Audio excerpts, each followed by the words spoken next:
Chapter 361. Master, you don't know. When you couldn't see anything clearly, even the earth was black. In those pitch-black, dim, and completely helpless days, I especially hoped that there would be someone who could help me. Help me. Even if it was just a little help, it would be enough. The little stoic softly mumbled to herself. Even if Murong Sun didn't understand, her youngest disciple had been cultivating in the sect since she was 7 years old. Where did she get the time to form a team? But she knew that her youngest disciple's tone right now was especially desolate and helpless. When she stared at you, her gaze was empty, as if she was looking through your soul at an unknown place. She tenderly hugged her youngest disciple and gently patted her small body. Silly child, it's all in the past. Everything is in the past. You still have Master. Master will definitely accompany you. Don't worry, Master will skin whoever dares to bully you. I definitely won't be polite to them. Emolien, who was blocked in the distance, dazedly stared at the small figure crouching by the aquatic plants. She cried. He actually angered her to tears. 2 streaks of sparkling and translucent tear stains actually hung on her small stoic face that had always been expressionless. Emolien felt like he was struck by lightning. He stood there dumbstruck, not even noticing that his fingers had turned blue from clenching them so hard that they were about to break. He was about to hate himself to death. Right now, there were only 5 words echoing in his mind. Forward. Work. Done. Up. Up. He previously worked so hard and worked so hard for so long before he finally tore open a small hole in the little fellow's impenetrable heart. But now she had completely shrunk back inside. She was like a small quail that wrapped herself up tightly again, not revealing a trace of wind and not allowing anyone to look at her. Just like back then, when she was calmly killing people by the quagmire with a wooden expression and turned around to apathetically glance at him, he couldn't accept this. As soon as he recalled her apathetic gaze that completely ignored him and her expression that was like a pool of stagnant water in a barren desert, he completely couldn't accept the reality that he was about to face. Wasn't it enough that he admitted his mistake? Why was it like this? Everything was fine just now. No, he had to talk to her. He had to make things clear to her immediately. He wasn't a silk pants like Wei Nanfeng. She didn't like him befriending someone like Wei Nanfeng, so their friendship was over. Jojo. Emolien's figure flashed, and she was about to rush to Arbor's side. Shuexiao was furious. She pulled out her sword and pointed it at him. What are you doing? I told you not to come over. Do you think my junior sister is not sad enough? Get lost. I want to talk to Jojo. Emolien's pitch-black phoenix eyes flashed slightly, and a few purple flames suddenly rose from her fingertips as she angrily roared. Crown Prince.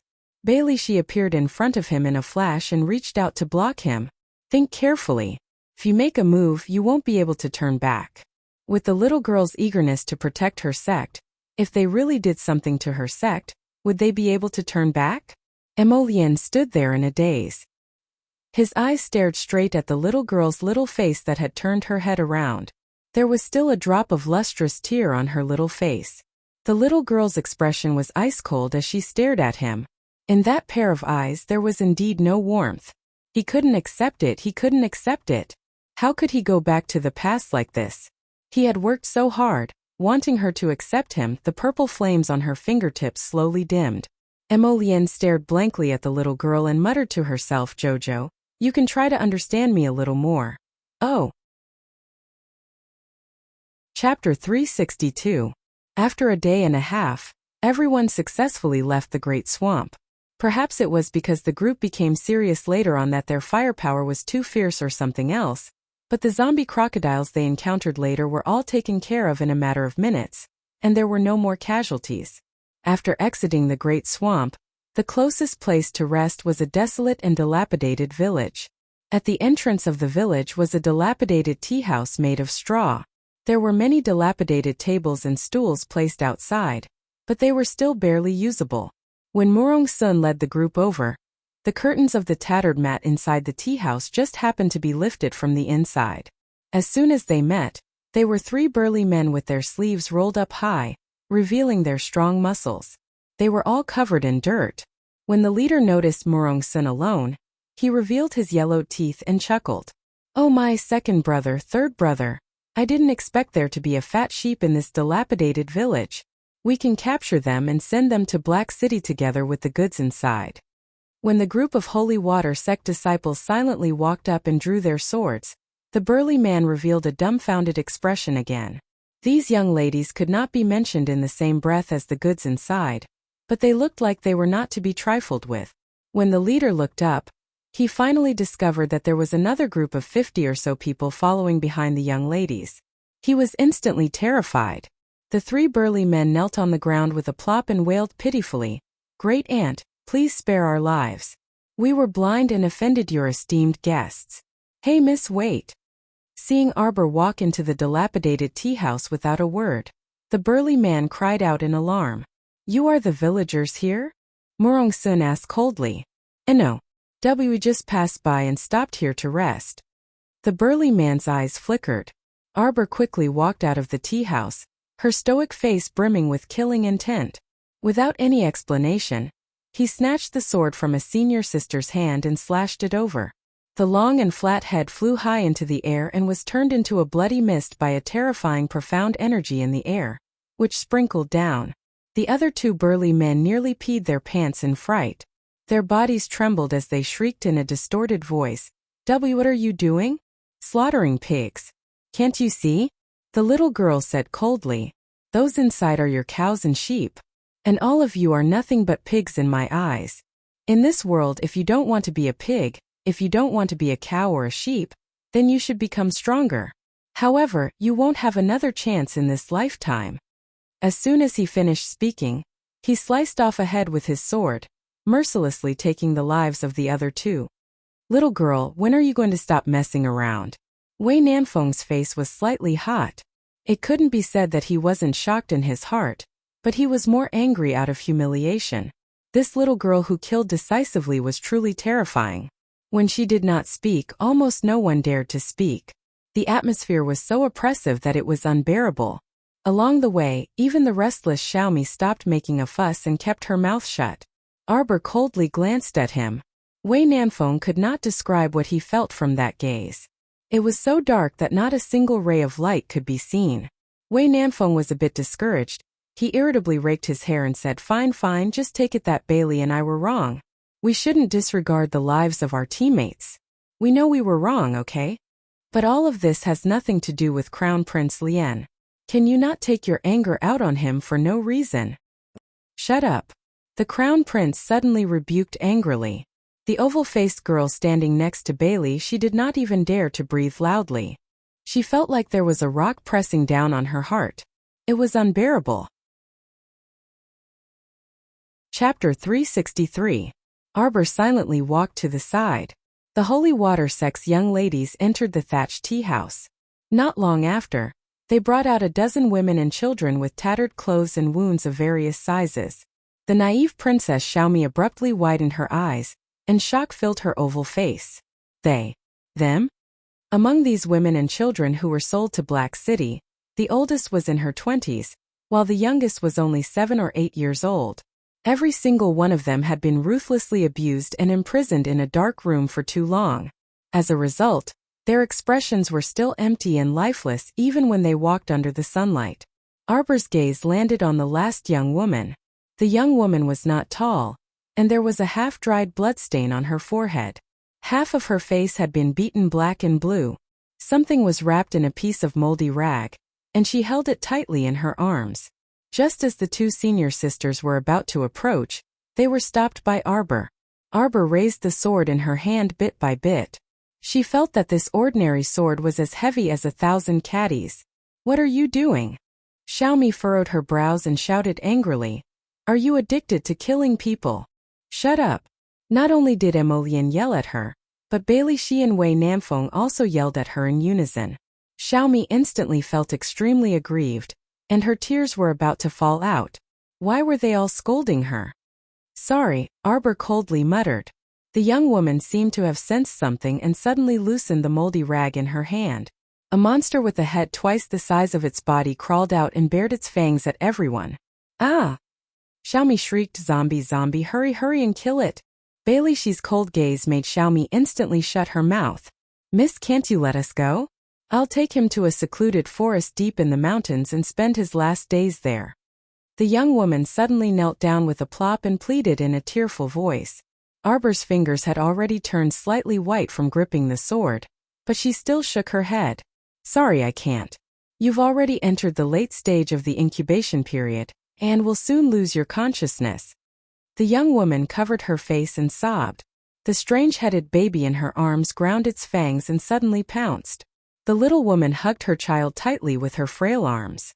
Seeing that it couldn't get away, the little zombie turned around and bit her arm. This scene frightened Princess Xiaomi. She took a few steps back and hid behind Baileishi. The young woman didn't feel the slightest bit of pain. With a gentle expression, she lowered her head to look at her child. Miss, I beg you. Can you chop off our heads and bury them together? I want to be with my own children forever. Is that okay? Arbor's eyes reddened as he nodded solemnly. Okay. I wish you all good fortune and good health in your next life. A cold glint flashed across the 3-foot-long green peak that flew into the air. Under the illumination of the noon sun, there wasn't the slightest bit of warmth. Emolian found the little fellow on a small slope outside the village. At that time she was standing there with her back to him. Her fingertips were resting on a thin leaf, and she was playing a sad tune that he had never heard before. Like the Zhuling residence above, like the gate of grief below. Transcending the difficulties of the 3 realms, passing through the primitive bricks that after the tune ended, she stood there for a long time without turning her head. Until the sun set in the west and the curtain of night faintly shrouded, she stood there motionless like a statue. Emolian's heart was so stifled that it was about to explode. He could no longer restrain his explosive emotions. His figure flashed, and he quickly landed beside her. He stretched out his arm and forcefully pulled her into his embrace. Babies, after the 4th watch, I'll go out tonight. See you all tomorrow. Give out candy tomorrow. Chapter 364. Her small body that was almost cold from the night breeze suddenly fell into a warm embrace. Arbor was about to move when his low voice sounded in her ear. Don't move, Jojo, don't move. Don't push me away again. Jojo. Tell me, where did I go wrong? If you tell me to change, I'll change right away. Don't be like this, Chow Chow. Don't be so depressed. Don't be like this, Chow Chow Chow Chow. His head was buried in her black hair, stubbornly hugging her and not letting go. Xiaomu turned around with some difficulty, but before she could raise her head to look at him, her small head was hugged by his hand and tightly pressed into his chest. Jojo, it's my fault. I made you cry. Prince was depressed and his voice was slightly hoarse. The moment he saw her cry, he wanted to kill himself. How could he make Jojo cry? Arbor was finally able to look up. Her small hand pressed against his chin and gently pushed his face up. She looked straight into his eyes and said, Your friend said I was being unreasonable. Our friendship is over. We're no longer friends. Prince gritted his teeth. He scooped Arbor's small body up and hugged her tightly. Arbor reached out her small hand and pushed him gently. Prince immediately looked hurt. Don't push me, Jojo. You can't push me away, you can't. When she resolutely pushed his hand away, he really felt that his heart was about to stop and his breathing wasn't smooth. Don't push him away, Jojo, don't. Arbor held it in for a long time. Her small face was red. I can't breathe. Crown Prince looked down and thought, oh, so Jojo pushed me a little further away because she wanted to get some fresh air. The youth subconsciously loosened his arms and loosened his grip on her. When I saw your 2 friends disregard the lives of their teammates, I thought of some bad things. I didn't control my emotions well. I was a little out of control and even took my anger out on you. So sorry, Arbor said gloomily. No, it's my fault. I made Jojo cry. I deserve to die. It's not because of you. Xiaomu interrupted his self-reproach before continuing with a sigh, however. Didn't that Baileishi say it already? Those were just guards, not teammates. Perhaps in the eyes of those in power like you, the lives of those ordinary guards are not as interesting as the corpse crocodiles. That's true. In such a world, humans might not be able to live like dogs. Arbor's lips curled up mockingly. His eyes revealed a cold light as he said faintly, Jojo, if you don't want me to be friends with them, then I won't. From now on, I have nothing to do with them. Is that okay? Emolian hurriedly grabbed the little girl's hand and said. Arbor suddenly raised his little head and stared at him with his dark eyes. Why? You don't like it. But why are you accommodating me like this? Why? Why? Why do you still have to ask why? Emolian lifted Xiaomu up at once, and he met her pair of large, round black eyes. He abruptly pulled her into his embrace, hugging her tightly. Because everything in the world is not as important as Jojo. He rested his head on her shoulder and his low voice came from her hair. Chapter 365. Arbor looked at him seriously. It's not good for you to be like this. You've become used to giving in to me. I'll become more willful in front of you. She calmed down and thought about it carefully.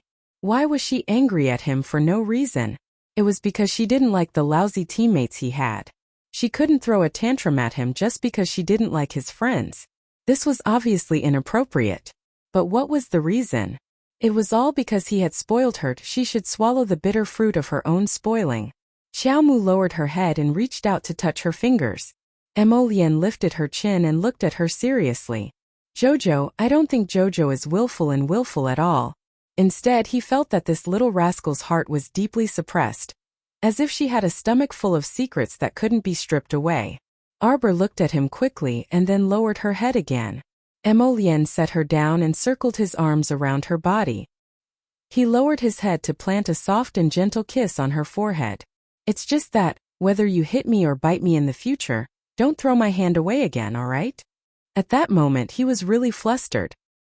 He was so flustered that he couldn't tell north from south. Her small and soft hand placed in his and pressed his fingers. Okay. Emolian laughed in a low voice. In the past, this word could kill a conversation, but today it was especially pleasing to the ear. Emolian. Prince's heart skipped a beat. He sat down with the little girl in his arms and looked down at her. Go on. We can't change this dark world. We can't change anyone. But I always think that if we're in the same team we should trust each other more. Sometimes maybe it's just a small gesture. But it's enough to let a pitiful person in the endless abyss see a ray of light. Just like me at that time. Giving up on a teammate is tantamount to betrayal. It's just like that, it's nothing. Okay. Emolian folded his arms and looked down at her. Jojo, try to trust me completely, okay? No matter how this world changes I'll give up everything but I won't give up on Jojo, okay? I will never betray Jojo. Arbor turned his little face and looked at him seriously for a while. His little head paused slightly. Emolian couldn't help but burst with joy. As long as his Jojo was willing to try, even if she was covered in 1,000-year-old ice and 10,000-year-old frost, he would spare no effort to break it open little by little, so that she could truly walk out of it. Arbor arched his body in his arms and stretched out his hand to yawn. He hadn't slept for 2 days and 1 night, and he had spent so much energy along the way. His little body was really tired. Go to sleep. I'll stay here with you. How did you find this place? The little girl asked half awake. You didn't hit my senior sister, did you? No. They hit me. Emolian pinched her little hand, feeling wronged. Oh. At the same time in the shabby tea house, a group of senior sisters from the Holy Water sect were angrily kicking and beating the dozens of golems in front of them. These golems were all 10th level body cultivators and above, but they didn't fight with them. They didn't react no matter how they kicked or hit them. They just pestered them endlessly and refused to let them leave the thatched hut. The senior sisters were so angry that they all vomited blood. They beat them until their arms and hands hurt. But these golems didn't hurt at all. Chapter 366. When the 3 peak masters returned from inspecting the vicinity, they saw their disciples fighting with the golems. It had to be said that it was a bit funny. The group of Holy Water sect disciples sullenly fought with the golems and kept swinging their hands as they beat them up. Their hands freaking hurt. Bailey Shi Wei Nanfeng and the others were sitting outside and watching as if they were watching a show. There was no danger, but the group of girls were flushed with anger. Who did this? Morong Sun pulled out a golem. That wooden fellow hugged her back and didn't fight with her. She could beat him up however she wanted. He just pestered her endlessly and wouldn't let go. It's young Master Mo, Su Shanshan said in exasperation and amusement. We didn't let him go find little junior sister, so he used this kind of vicious move. Murong Sun flicked the golem's head. But before she could kick it, the golem suddenly stopped moving. Murong Sun turned around and saw that the other golems had also stopped moving. Fuck! Chang Yushi angrily kicked the golem in front of her. Why did it stop? Murong Sun was also speechless, but she had broad horizons, so she naturally knew more than the disciples. These golems need to be supported by spirit stones, so they probably ran out of spirit stones. But speaking of which, that damn punk was quite generous to be able to take out so many golems at once to deal with them. Master, I'll go wring that punk's head off. The hot-tempered Xue Xiao angrily said. Forget it, let him do as he pleases. Murong Sun shook her head. The damn punk was quite attentive to her youngest disciple. It would be good to have him persuade the little girl so that she wouldn't be left alone all the time. Her heart ached just looking at her. Peak Master Murong, after leaving this village, we can reach Shuang City near Xixia Valley after walking on the official road for about 10 days. Since it's still early, we can recuperate in the city for 4 to 5 days. How about this Highness be the host? There was only one city within a radius of 1,000 feet, so it could be imagined how lively it was inside. Wei Nanfeng was anxious to mend his relationship with the little girl, so he was busy roping in the holy water sect. We can recuperate for a few days, but you don't have to be the host. Murong Sun waved her hand. Yang Shirong snorted. Isn't that so? The holy water sect isn't so poor that they can't afford to raise their disciples. If we're not on the same side, we won't be able to walk together no matter what. You better save your breath. It's best if you take your team and scram now. Why do you keep following us? Don't. Wei Nanfeng didn't get angry, and instead chuckled as he moved forward. 3 peak masters, please give me a chance. Don't worry, I will arrange everything properly. It will definitely allow everyone to rest comfortably. Humph. Everyone snorted in agreement. After a night of silence, the little stoic finally ran back around noon the next day. The holy water sect disciples surrounded them in a hubbub and used their daggers to stare at the crown prince, who was holding little junior sister's hand. Junior sister, are you all right? The little stoic shook her head. I've made senior sisters worry. Silly girl. As long as you're happy, nothing else matters. Su Shanshan raised her hand and patted her head. Murong Sun walked over and irritably glared at the crown prince. Put away your golem. Mechanical puppet? The little stoic raised her head and looked at the crown prince in confusion. The crown prince squeezed her small hand and looked back innocently. I didn't do anything, but I was ganged up on by your senior sisters. Chapter 367. He had the nerve to say that. The holy water sect disciples spat. Beat his ass. This guy ran faster than a rabbit and left behind a pile of golems for them to deal with. If this counted as ganging up on him? Was there still justice in this world? Arbor glanced at the crown prince, who happened to be looking down at her, and winked mischievously at her. Why do you have so many golems? How many spirit stones did you spend? Arbor curiously looked at the dozens of golems collapsed on the ground. She saw that some of them were grotesquely shaped, and there were all kinds of shapes and sizes. These are actually all defective products and don't have any attack power. The crown prince stored these collapsed golems into his inner world and turned to smile at her. Your big treasure can be considered the second finished product. I made a lot before, but almost all of them were failures or half-finished products. Bah, they don't have any attack power, but they beat me until my hand is about to break. Chang Yushi rolled her eyes in exasperation. I gave you all the spirit stones. I don't have any spirit stones. So it was only enough to stall the senior sisters for a while.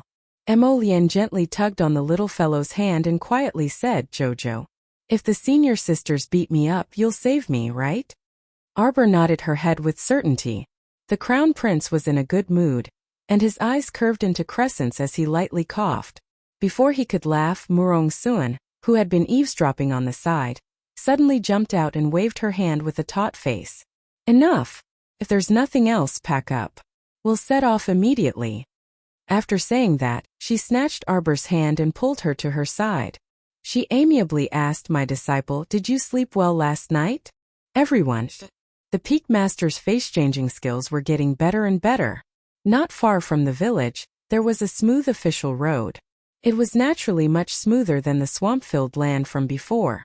Everyone had abandoned their horses outside the great swamp, so they could only summon mystic beasts with decent running speed.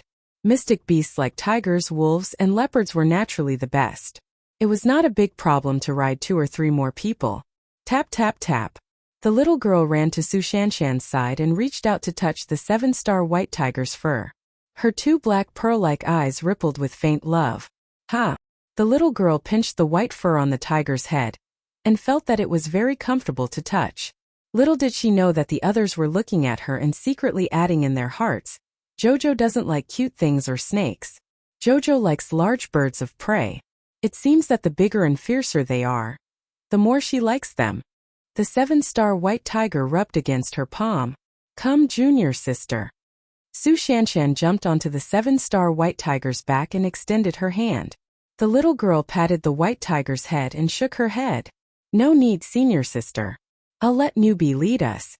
The scene was like a show of wealth. One summoned Lone Wolf, the other summoned Earthshatter Bear.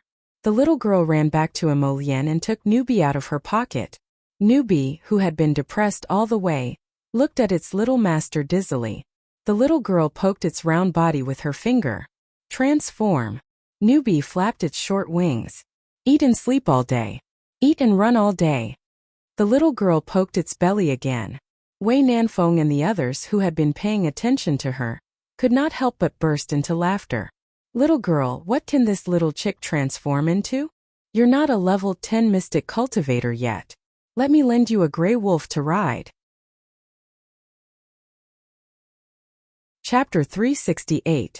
Princess Mi of the Shao Kingdom sat on an earth-shattering bear, her hands gripping the black bear's glossy mane as she spoke loftily with her back straightened. She spoke as if she was a level 10 mystic cultivator. In reality, the black bear Princess Mi was sitting on didn't belong to her. It belonged to her personal bodyguard, Gong Sun Yang. Arbor didn't even turn his head and turned a deaf ear to Xiao Mi's words. It wasn't that this naive Princess Mi of the Shao Kingdom was a bad person. When she saw those rescued women and children, her eyes would also redden in sympathy. However, this princess had always been used to being lofty, so her words were filled with an air of bossiness. Arbor poked Weak Chick's body with his finger. Hurry and transform. Xiaomi was about to laugh out loud but was interrupted by a chirp. Her mouth gaped open in shock. The little chick in Xiao Mu's arms flapped its short wings and flew into the air.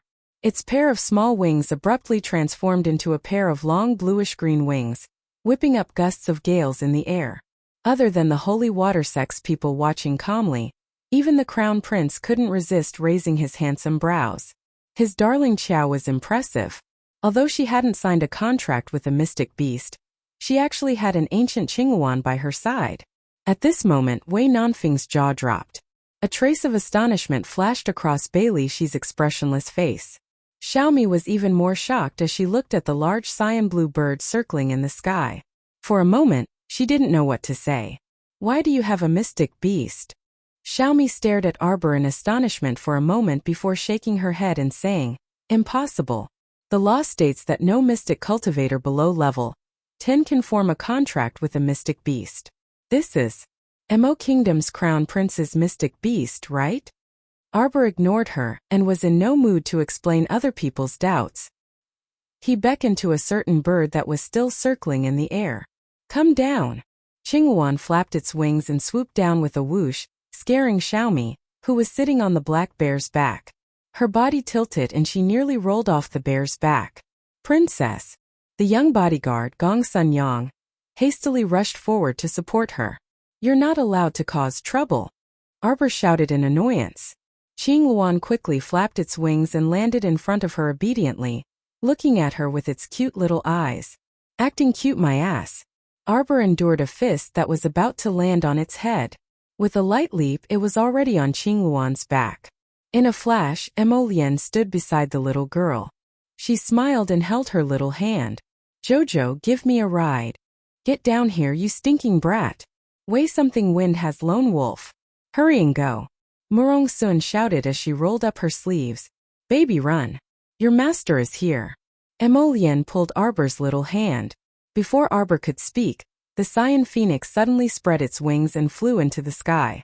With a whoosh, it spread its wings and flew up. In the blink of an eye, it had reached the horizon. This speed was too fast for the people below to catch up. "Stinking brat, get back here." Wei Namfeng's feeble voice was mixed in with Murong Sun's incessant scolding. "Senior Murong, this junior's name is Wei Nanfeng." "Shut up," Murong Sun grumpily shouted. Her figure flashed and nimbly mounted Su Shanshan's 7-star white tiger.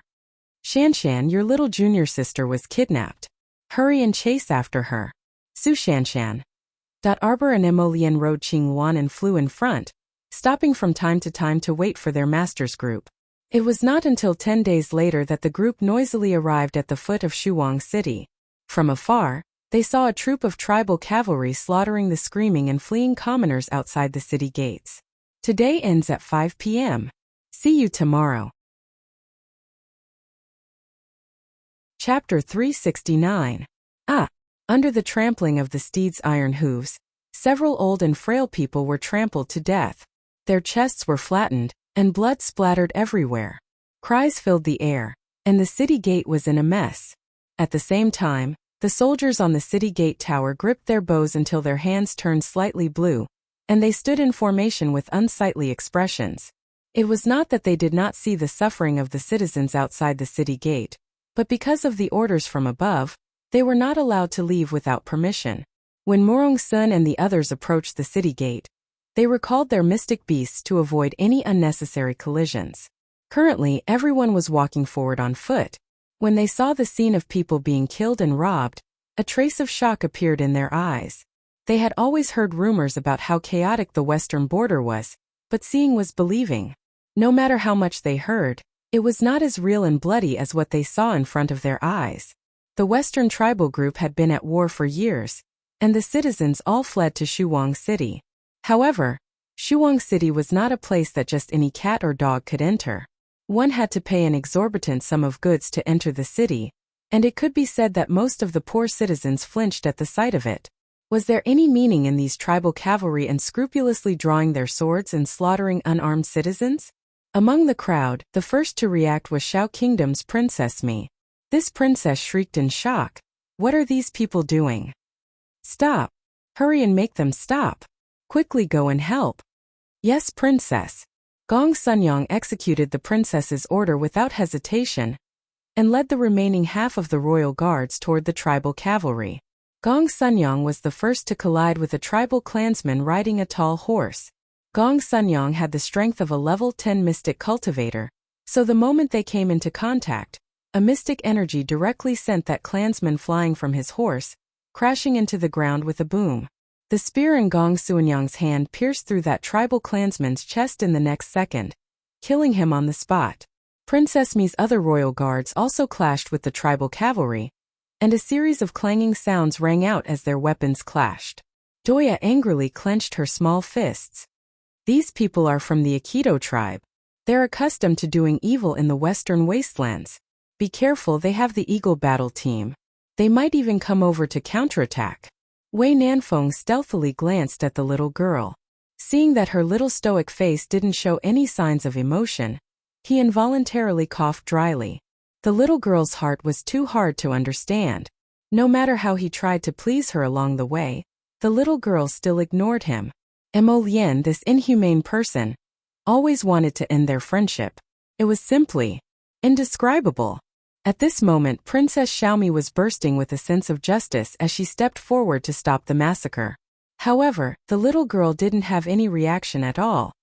"If they don't dare to resist, then even if we save them now, they won't be able to survive for long in the wilderness," Emolian said indifferently. The little stoic's silent eyes suddenly brightened. He understood. That's right, that's the logic. Princess Mi's kindness could not be of much use at this moment. This was because most of the people lining up outside the city were young and strong.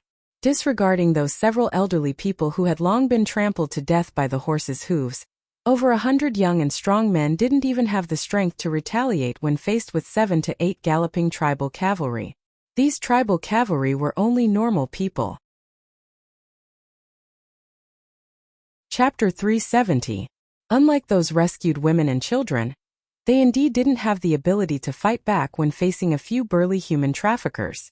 However, these young and strong men in front of him could obviously fight back and save themselves, but they blindly scattered and fled, and were finally caught up and killed on the spot. To be honest, Arbor really didn't want to save people who had completely lost their will to fight. However, this kind-hearted Princess Mi made a move like a thunderbolt. Princess Mi only had 50 or so bodyguards left, and 3 or 4 people were injured in the confrontation with the cavalry. After 10 days of trekking, the bodyguards were actually already exhausted, but because of Princess Mi's orders, they couldn't resist and could only brace themselves to fight against the tribe's cavalry. They weren't like Princess Mi, who had the earth-shattering bear as a means of transportation. The bodyguards were all running to Shuwang City. Fortunately, they had an expert like Gong Sunyang among them, and it didn't take long for them to completely annihilate the 8 cavalry. However, before they could catch their breath, waves of eagle cries came from the distant horizon. Doya clenched her hands, and her expression changed slightly. The eagle battle squad of the Aikido tribe is here. On the city gate tower, a middle-aged general with an ugly expression quickly walked forward. Holding onto the city gate railing, the general raised his head to look at the eagle battle squad flying over from afar, and cursed angrily, "Who are those people below?" They actually attracted the eagle battle squad of the Aikido tribe. "Simply bastards," quickly informed City Lord Luge. "General, what should we do now?" "Don't worry about anything. As long as they don't endanger Shuwang City's gate, let them fight." The middle-aged general sneered, and raised his head to look at the pitch-black eagle battle squad flying over. There were a total of 12 eagles in the battle squad, and there were 2 to 3 people standing on each eagle's back. As they approached Shuwang City's gate, the people on the eagle's back began to throw sharpened bamboo towards the crowd below. Swoosh swoosh. The wind blew past their ears. One of Princess Mi's bodyguards couldn't escape in time, and his left shoulder was pierced by a sharp bamboo falling from the sky. He let out a blood-curdling scream and fell to the ground. Following that, he was once again pierced in the waist and head by several sharp bamboo, and died on the spot. Preposterous. Emolian pulled the little girl into his arms. He flicked his sleeves and pushed aside a few sharp bamboos. His handsome face sank all of a sudden. "Are you all right?" He lowered his head and caressed the little girl's face. "Arbor, what can happen to me?" "A bunch of blind barbarians." Yang Shirong threw the bamboo to the side and scolded angrily. "Ah!" Princess Mi was suddenly pressed to the ground by Gong Sunyang. She felt a faint pain on her scalp as a bamboo stick whizzed past. "Damned bastards!" Princess Mi said angrily, "What are these city guards doing? Why aren't they opening the city gates? I'm going to ask my father to send troops to kill them." "Save it, Princess." Wei Nanfeng sneered at this time. "The city guards will only sit on the mountain and watch the tigers fight. Why would they open the city gates?" "Damn it. Even with our status, we can't make him open the city gate?" Princess Mi crawled up and clenched her fists fiercely. She felt that her entire body had been dirted the moment she laid down. Right now, her eyes were no longer her eyes, her nose was no longer her nose. She only felt uncomfortable all over.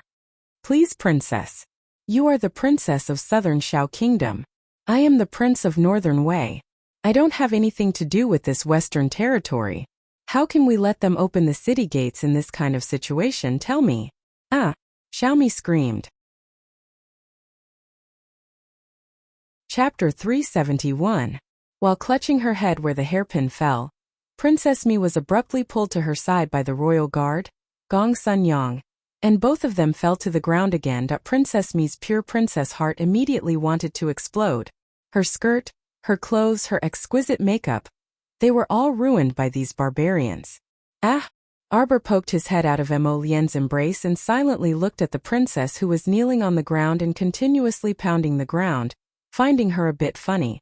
Princess Mi was actually not annoying, but her behavior was a bit childish at times. In addition, the princess's lofty status caused her to never empathize with other people's feelings.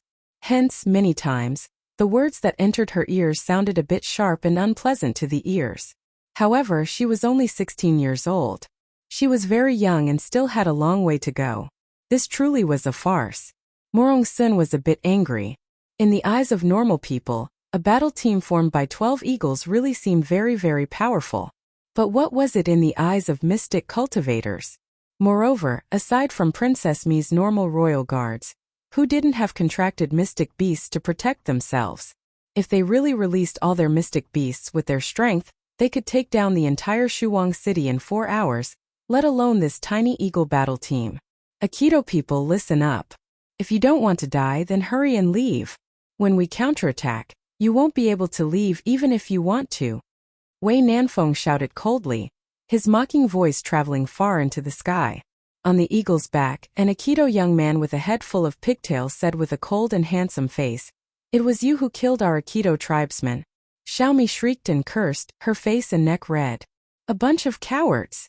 Weren't you the ones who attacked first?" Arbor turned his head to look at the princess, who had a head of messy hair and was bouncing on the spot, and his mouth twitched. Mo Lian immediately sensed the little fellow's urge to laugh, and she looked down with a smile in her eyes. Her Jojo was amused by Princess Mi based on this. That Princess Mi who caused a ruckus the entire way didn't look so repulsive anymore. Aikido will win. The Aikido tribe will win. The slogan of the Aikido tribe of the Western Wilderness instantly resounded throughout the sky. Bang! A black gold arrow soared into the sky and struck a male eagle in the blink of an eye. After a tragic eagle cry, the eagle and the 2 people fell from the sky and crashed into the ground, creating a small pit. The eagle didn't climb out, and neither did the 2 people. He didn't know if he was dead or not, but from the looks of it, it was no different from being dead. Princess Mi opened her mouth and turned around to look at the little girl who poked her head out of Prince Mo's bosom, and silently lowered her crow-repeating crossbow. Murong Sun, Wei Nanfeng, and the others also looked at Miss Chow with twitching mouths. "You talk too much. If you want to fight, then let's fight. Why are you talking so much nonsense?" The little girl threw Wei Nanfeng a look of disdain, still shouting into the air.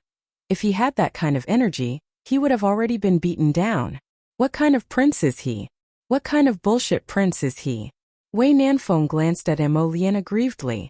"Your wife always dislikes me, this isn't good." The latter rolled her eyes at him and completely ignored him. "Wei Nanfeng, you have a wife but no friends. Absolutely, our friendship is over." Chapter 372. Seeing a little girl casually shoot an arrow that could penetrate the eagle's wing, the Aikido leader felt chills in his heart. Before he could react, the others had already made their move. The mystic cultivators with flying mystic beasts released their mystic beasts one after another and flew into the air to attack the eagles. The mystic cultivators without flying mystic beasts also released mystic energy, and aimed at the people on the eagles from a distance. Mystic energy bombarded over and quickly beat the Aikido tribe's eagle battle squadron into a sorry state. More than half of the 30-odd Aikido tribesmen were dead or injured. In the end, the leader and a dozen or so Aikido tribesmen were tied up and forced to kneel on the ground. Princess Mi stepped forward with disheveled hair and kicked the leader. "Do you submit?" "No, I submit." The leader of Aikido glared at the princess fiercely with a pair of bell-sized eyes. Doya looked at the leader with some worry. "You're the Aikido tribe leader's son, right?" From what she knew, the leader of the Eagle Battle Squadron was usually a direct relative of the tribe leader. The Aikido tribe wouldn't take this lying down. After they lost this time, they might even lead a large-scale tribe to attack Shuang City. The Aikido tribesmen had primitive barbarism in their bones and blood, so they wouldn't easily admit defeat. "That's right." Sei raised his chin and looked at Doya with a sneer. He shouted sternly, "Who are you? Why do you know me? I'll tell you. Let me go immediately. I, Sei, am the 3rd son of the Aikido tribe's tribe leader. I'm the eagle's son." Yas struggled and shouted, "If you dare to harm me, my father and my brothers won't let you guys go. Just wait to die." Arbor suddenly summoned a feral from his conscious. Mo Lian's mouth twitched, and she subconsciously let go of the little fellow. As expected, the little fellow leaped forward and viciously smacked the feral on Assie's head. Slap! A crisp sound rang. As expected, Assie's head was incomparably hard and wasn't smashed into watermelon paste. Only a trail of blood flowed down from his braids and down his high nose bridge. The 3 peaked masters reached out to cover their faces. "Here we go again." The little fellow seems to dislike people who talk too much. For example, that way Nanfeng was completely disliked by her. The little girl went up and kicked him twice. When he fell to the ground, she directly swung her ferrule and smacked him heavily, causing Yas to roll on the ground. The Yasi people looked at this savage little girl in shock. They couldn't believe their eyes. In the western region, men were supreme.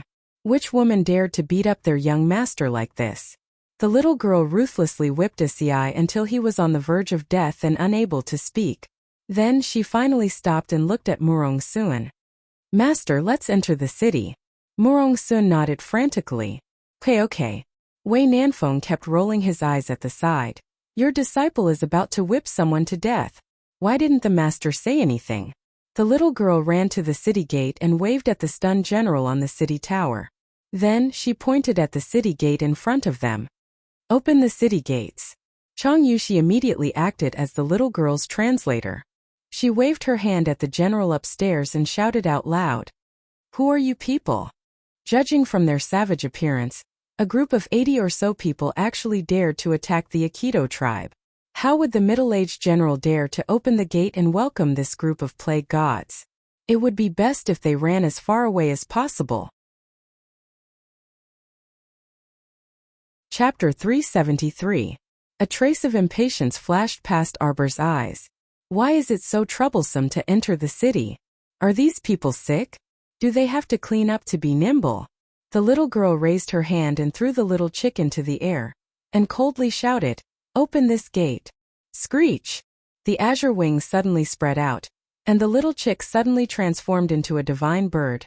Azure Luan that covered the sky in front of everyone, scaring the soldiers on the city gate tower until their hearts and lungs started to tremble. Screech! The azure Luan circled in the air, and suddenly turned its head, and spat out an extreme Arctic frost slash at the city gate. Everyone stared blankly at it. An icy cold air instantly spread in all directions, and the extreme Arctic frost slash swept across the city gate with a frightening vibrating force. After a loud boom, the ground was cut open by the frost slash, creating a deep crack. A wild ice blade directly landed on the city gate, and immediately cut open a clear white mark on the grand city gate. The general on the city gate tower screamed, "You guys stop! Stop! Archers, get ready! If you don't stop, immediately release the arrows. Release!" Ah! Before that general finished shouting, he saw the azure Luan flapping its enormous wings in the air suddenly charge over. After a sharp screech, it spat out an icy cold air, and immediately wrapped around that pitiful general, melting him into an ice sculpture in a matter of minutes. Wei Nanfeng felt that at this time, he should perform well, and strive to leave a good impression in front of the little girl, so as to prevent his friendship with Mo Lian from really ending. But before he could shout to the general, the little girl started fighting with someone again, and in a short while that general was frozen. Wei Nanfeng felt a faint sadness. He still hadn't displayed his negotiation eloquence. Screech! The azure Luan circled half a circle in the air, and looked like it was about to turn back and release another attack. A steady shout sounded from the city gate tower, "Everyone please stop! A misunderstanding, it's all a misunderstanding. Open the city gate. Immediately open the city gate. Big Green, come back." The little girl waved her hand towards the sky, and spoke concisely and powerfully. The azure Luan rapidly swooped down, and when it reached the little girl, it had already transformed into a little chick, and cutely jumped onto the little girl's shoulder. "Well done." The little girl's face was taut as she gave a rare compliment. "Coo." Da Qing flapped its wings happily. The city gate finally opened. The one who spoke on the city tower was Shuang City's city lord, Lu Gu. After he received the news, he rushed to the gate of Shuang City without stopping. Only then did he prevent a disaster. At this moment, his forehead was covered in sweat. He wiped it with his sleeve and hurriedly ordered people to carry the general's ice sculpture down the city gate tower to welcome this group of fiends. He couldn't help but secretly blame the general for not being tactful. Wasn't this just asking for a snub? With the strength of these people, even the Eagle battle team could be annihilated in minutes. If they wanted to kill them, it would be too easy. They actually didn't allow anyone to enter the city. This was simply courting death. You are all mystic cultivators, right? You have to abide by the rules after entering our Shuang city. You have to pay a fee to enter the city. There are about 80 people in your group, right? Including the ones at the back. There were 100 people. Doesn't need to be too much, just pay. Before the document of Shuang City's entry into the city was finished, he felt as if he was being watched by many people. It was as if those scorching gazes were going to burn a hole in his body. The city lord looked at his subordinates resentfully for failing to meet his expectations. Are you a bunch of idiots? Under these circumstances, you can actually ask people to pay a fee to enter the city? The little stoic looked coldly at that document. Do you want to pay a fee, or do you want your life? Chapter 374. Life, life, life, life. The city lord repeatedly answered and then kicked that clerk's butt, kicking him to the back of the group. City Lord Luge was nearly 50 years old and had a goatee. He was currently smiling apologetically at Murong Suan and the others. Misunderstanding, misunderstanding, misunderstanding. Everyone has come from afar, so please enter the city to rest. Compensation. The little stoic suddenly said. The 3 peak masters and the holy water sect's senior sisters all twitched their mouths. However, Emolian couldn't resist laughing out loud. We spent a lot of effort outside the city before we could enter. As compensation, this city lord, do as you see fit. Well said. As expected, the crown prince understood her intentions the best.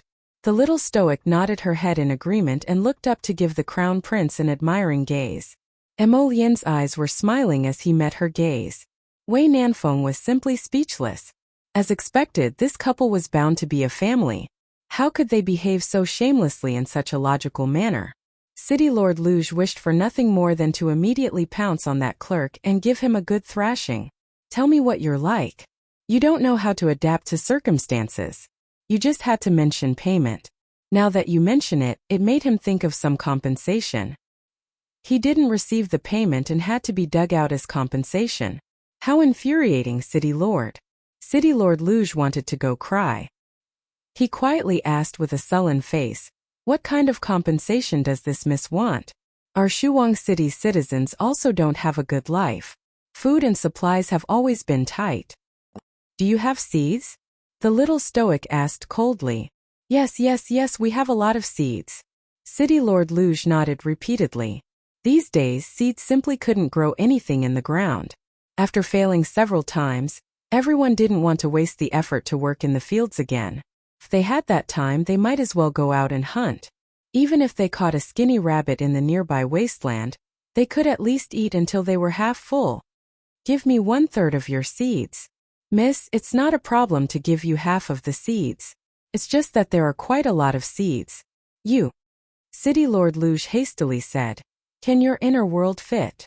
You don't have to worry about that. The little stoic waved her hand and then turned to wave at the women and children huddled at the back of the group. Make proper arrangements for these people. After saying that, he threw a bag of food to the city lord. They will be the citizens of Shuang City in the future. Don't neglect them. I wouldn't dare, I wouldn't dare. The city lord was a little surprised and hurriedly nodded. In his heart, he had a good impression of this outspoken little girl. In fact, she didn't need to pay for these women and children at all, but she still came according to the rules of Shuang City. She wanted him to treat these people equally after taking them into Shuang City. This girl was cold on the outside but not cold on the inside. It was hard for people to have a bad impression of her. That little girl. Then, our general ahem, can you restore him to his original state? The city lord hurriedly waved his hand and had people carry the ice sculpture of the general over. Everyone burst into laughter. The shape of this ice sculpture was really unique. Inside the sculpture wrapped in ice, the general lifted his leg and pretended to fly. The long saber in his hand was raised high, and the frightened expression on his face was lifelike. Then he was sealed in ice. Even his eyelids were covered in a layer of frost. How tragic, this general, everyone thought at the same time. Arbor raised his head to look at Emolian. The latter knowingly threw out a red flame and melted the ice sculpture in the blink of an eye. Today's 6th watch is over. See you tomorrow. Chapter 375. After the layer of ice fell off, that general returned to his senses with a shudder and started coughing. However, the little stoic's eyes narrowed dangerously, and she abruptly looked up at the crown prince again, glaring at him with an unpleasant expression. Emolienne hastily reached out to hold her soft fingers and whispered, "I won't do it again in the future. Really, I promise." Everyone was baffled. They didn't understand what they were talking about. Wei Nanfeng even lowered his head to look at himself, thinking this time, it wasn't me who angered the little great aunt, right? Only Emolienne and Arbor knew what was going on. The reason why Arbor was glaring at him was entirely because he discovered that the crown prince controlled two types of flames. The purple flames were strong, and the red flames were weak. That's why he definitely wouldn't release the purple flames when he was melting someone's ice, so as to avoid roasting that unlucky general instantly. Just like when he previously dealt with Wei Nanfeng, he also released the red flames.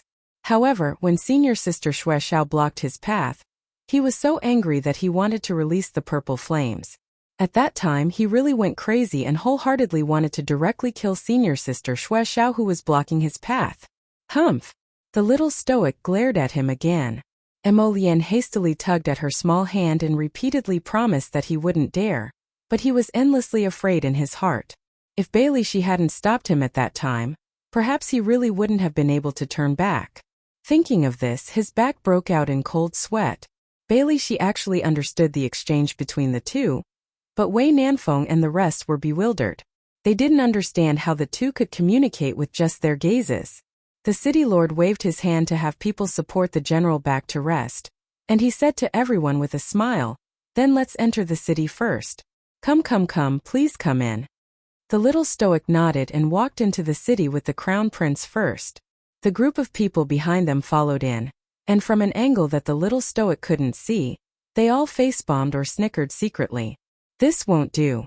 Why did it feel like a group of bandits swaggering into the city? "Hey, stop right there!" Princess Xiaomi shouted, and Wei Nanfeng didn't even have time to reach out to grab her. "Oh, my eldest miss! What mischief are you up to now? Provoking the little stoic for no reason?" Didn't he see what kind of people were around the little stoic? They were all a bunch of people who were protective of their own. "You'll be beaten up, sister. Even if the Heavenly Emperor came, no one would be able to help you." Arbor turned his head to look at Princess Mi who was running in front of him and asked in a cold voice, "What's the matter?" Xiaomi glared at Arbor for a while before she suddenly rushed forward and slapped paralyzed Zhou's shoulder heavily. She placed her hands on her hips and said, "You're called Arbor, right? You're not bad. You can be my sister from now on. My name is Xiaomi, Princess of the Southern Xiao Kingdom. You're welcome to visit my Southern Xiao Kingdom after the competition. I'll definitely treat you well." Everyone was dumbfounded. They thought that another bloody conflict was about to happen. In the end, the development of the situation made everyone laugh involuntarily. Girls are all strange creatures. You can befriend them just like that. Weren't there a lot of unpleasant things along the way? Murong Sun decided to rest in Shuang City for a few days. The city lord arranged accommodations for the group of people without hesitation, and then quickly arranged for carts of seeds to be transported over. Peak Master Murong. The city lord of Shuang City finally learned of the Holy Water sect group's identity, and a very friendly smile immediately piled on his face. He cursed the stupid general to death 10,000 times in his mind. "Look at you, you dare to insult anyone. You had a head on your shoulder. Yet you didn't even figure out the situation and actually dared to attack a group of mystic cultivators." Chapter 376. The fact that the city gates weren't blasted apart by the mystic cultivators was already giving them face. "Is there anything else, City Lord?" Murong Sun sat in the wooden armchair and finally leisurely poured a cup of hot tea. Hurrying on the road had truly exhausted her, and her disciples' bodies definitely couldn't take it. Anyway, there was still more than half a month until the competition, so it was fine to rest here for a few more days. Peak Master Murong, I heard from the general's report that, you captured the third son of the Aikido tribe's chief. That's right. Murong Sun nodded and huffed. This punk is arrogant and despotic. We have to properly deal with his bones. Yes. The city lord nodded frantically before looking at Murong-sun with a distressed expression. However, the Aikido tribe is brave and skilled in battle. If the chief knows that his third son is in our Shuang city, he definitely won't let this go. Murong-sun slapped the table heavily. My disciple beat him up. I'll naturally take care of it if something happens. You don't need to worry about this, City Lord. City Lord Luge immediately beamed like a flower. He was relieved with Murong-sun's words. You guys, on the other hand, you're so timid, cowering in this city all day like cowards. I think you should change that guard general of yours as soon as possible. He doesn't have any manliness at all. He doesn't even dare to let out a fart when he sees so many civilians being killed outside the city gate tower. He's simply a coward. Murong-sun raised her hand and harumphed before continuing. However, the group of people who were scared witless by the Aikido tribe are even more cowardly. They couldn't beat a few cavalrymen even with so many people. What do you mean the Western Wastelands produces heroes in large numbers? Scram. Yang Shirong spat out her tea. Lu Yun's mouth twitched. Eldest senior sister rarely scolded people so much, but once she did, it was endless. City Lord Luge speechlessly lowered his head and wiped the sweat off his forehead. He weakly said, Peak Master, it's the Aikido tribe, not the Aikido tribe. Who cares about your Aikido or Aikido? Let them come. Don't worry and go back. Our holy water sect will stay here for a few more days. I'll take responsibility if anything happens. Murong-sun waved her hand like she was shooing away a fly. All right, we need to rest. Governor Luge hurriedly excused himself with an apologetic smile. When he turned around, he was grinning from ear to ear. What kind of general is that? Hurry up and change him. Get someone brave and resourceful. Seriously. I don't know if he's a relative or not, but he still wants such a coward. Murong-sun grumbled again. The city lord staggered and hurriedly went back to replace the generals. 2 days later, the Aikido tribesmen were tied up and thrown into the woodshed to fend for themselves for 3 days and 2 nights. They were so hungry that their stomachs were rumbling and they were about to faint. The door suddenly opened, and everyone couldn't help but shudder when they saw the expressionless little girl who walked in first. This girl's heart was black and vicious. What was she doing here again? Take them out. Arbor stepped aside and said expressionlessly. Wei Nanfeng bravely stepped forward and grabbed the clan leader's third son, who was glaring at the little girl with a ruthless gaze. What are you glaring at? You don't want your eyes anymore. Wei Nanfeng slapped the top of that person's head. Asi struggled with all his might and hooted. I refuse to accept this. Refuse my ass. Even if you refuse to accept this, you have to hold it in. He freaking roared quite loudly after starving for 2 nights and 3 days. You damn woman, if I didn't use mystic energy, how could I not be your match? Asi raised his head and angrily shouted. Chapter 377. Just as Mo Lian was about to make a move, she was stopped by Arbor. The little girl asked coldly, What do you mean? You still want to fight? Haven't you been beaten enough? We don't know who's going to beat who yet. Asi straightened his neck, and his pitch-black eyes emitted a wolf-like luster as he continued to hoot. Wei Nanfeng looked at him speechlessly. Did he know how to write the words courting death? Did he know, young man? You're courting death. A grim killing intent flitted past Mo Lian's eyes. Arbor grabbed the crown prince's hand and turned to look at Asi. He gestured outside with his finger. Come out. Bring them all out. Arbor shouted coldly. Immediately, people dragged out all the Aikido tribesmen from the woodshed. Asi's gaze was like an untamed wild wolf in the wilderness, emitting a ruthless glint, as if he wanted to tear the little girl apart and swallow her into his stomach. Untie him. At the little girl's command, people immediately walked up and untied Asi's bound hands and feet. Asi was like a ferocious tiger freed from its cage and suddenly pounced in front of Arbor. The little fellow took a sidestep and immediately flashed behind him. Without saying a word, a fist landed heavily on Yas's back. Asi only felt a burst of pain and staggered forward a few steps. He turned his head and swung his fists fiendishly. He ran forward a few steps and swung his fists at Arbor's face with all his might. Following the whooshing of punches, gusts of wind rose. Arbor shifted his position with a sliding step and ruthlessly kicked Assie's back left knee without mercy. Assie's vicious eyes instantly emitted a severe glint like a hawk's. He fell to the ground with a howl, but before he could stand up, he felt a small foot stomp heavily on his back, nearly breaking his bones in an instant. Princess Mi, who had heard the news, guffawed with her hands on her hips. Western barbarian, you also have a day like this. You're asking for a beating. Bailey, she raised a brow and watched from the side with his arms crossed. Do you submit? The little stoic stepped on the youth's back. I don't submit. Even though Wuxia was currently in a sorry state, he still stiffened his neck and threw out these two words. I'm Akito's young hero. He was the son of Eagle, the son of Lone Wolf. You cannot extinguish the unyielding flame in my heart. The little stoic was bewildered. Whose son are you exactly? Do you admit defeat? The little stoic expressionlessly stomped on his foot again. No, I submit. The young ACI roared. How can I submit to a woman? So what if I'm a woman? Princess Mi raised her eyebrows. The little stoic stomped her foot on his head, scattering this youth's small braids. Cough, cough, cough. Assie's face was covered in blood as he roared angrily, woman. What's the use of being powerful? In our western wasteland, women are born to be conquered by men. You are no exception. Emolienne was instantly enraged. She pulled the little fellow to her side with one hand, and without any explanation, she lifted the young man up from the ground and punched him in the mouth. This punch landed solidly. The young Yass only felt the corner of his mouth rupture, and blood burst out from his lips. Even his teeth were somewhat loosened. Bastard! You dare to make a move against me. I'll slaughter you. I pounced at Emolienne with reddened eyes, but the Crown Prince promptly kicked him to the ground.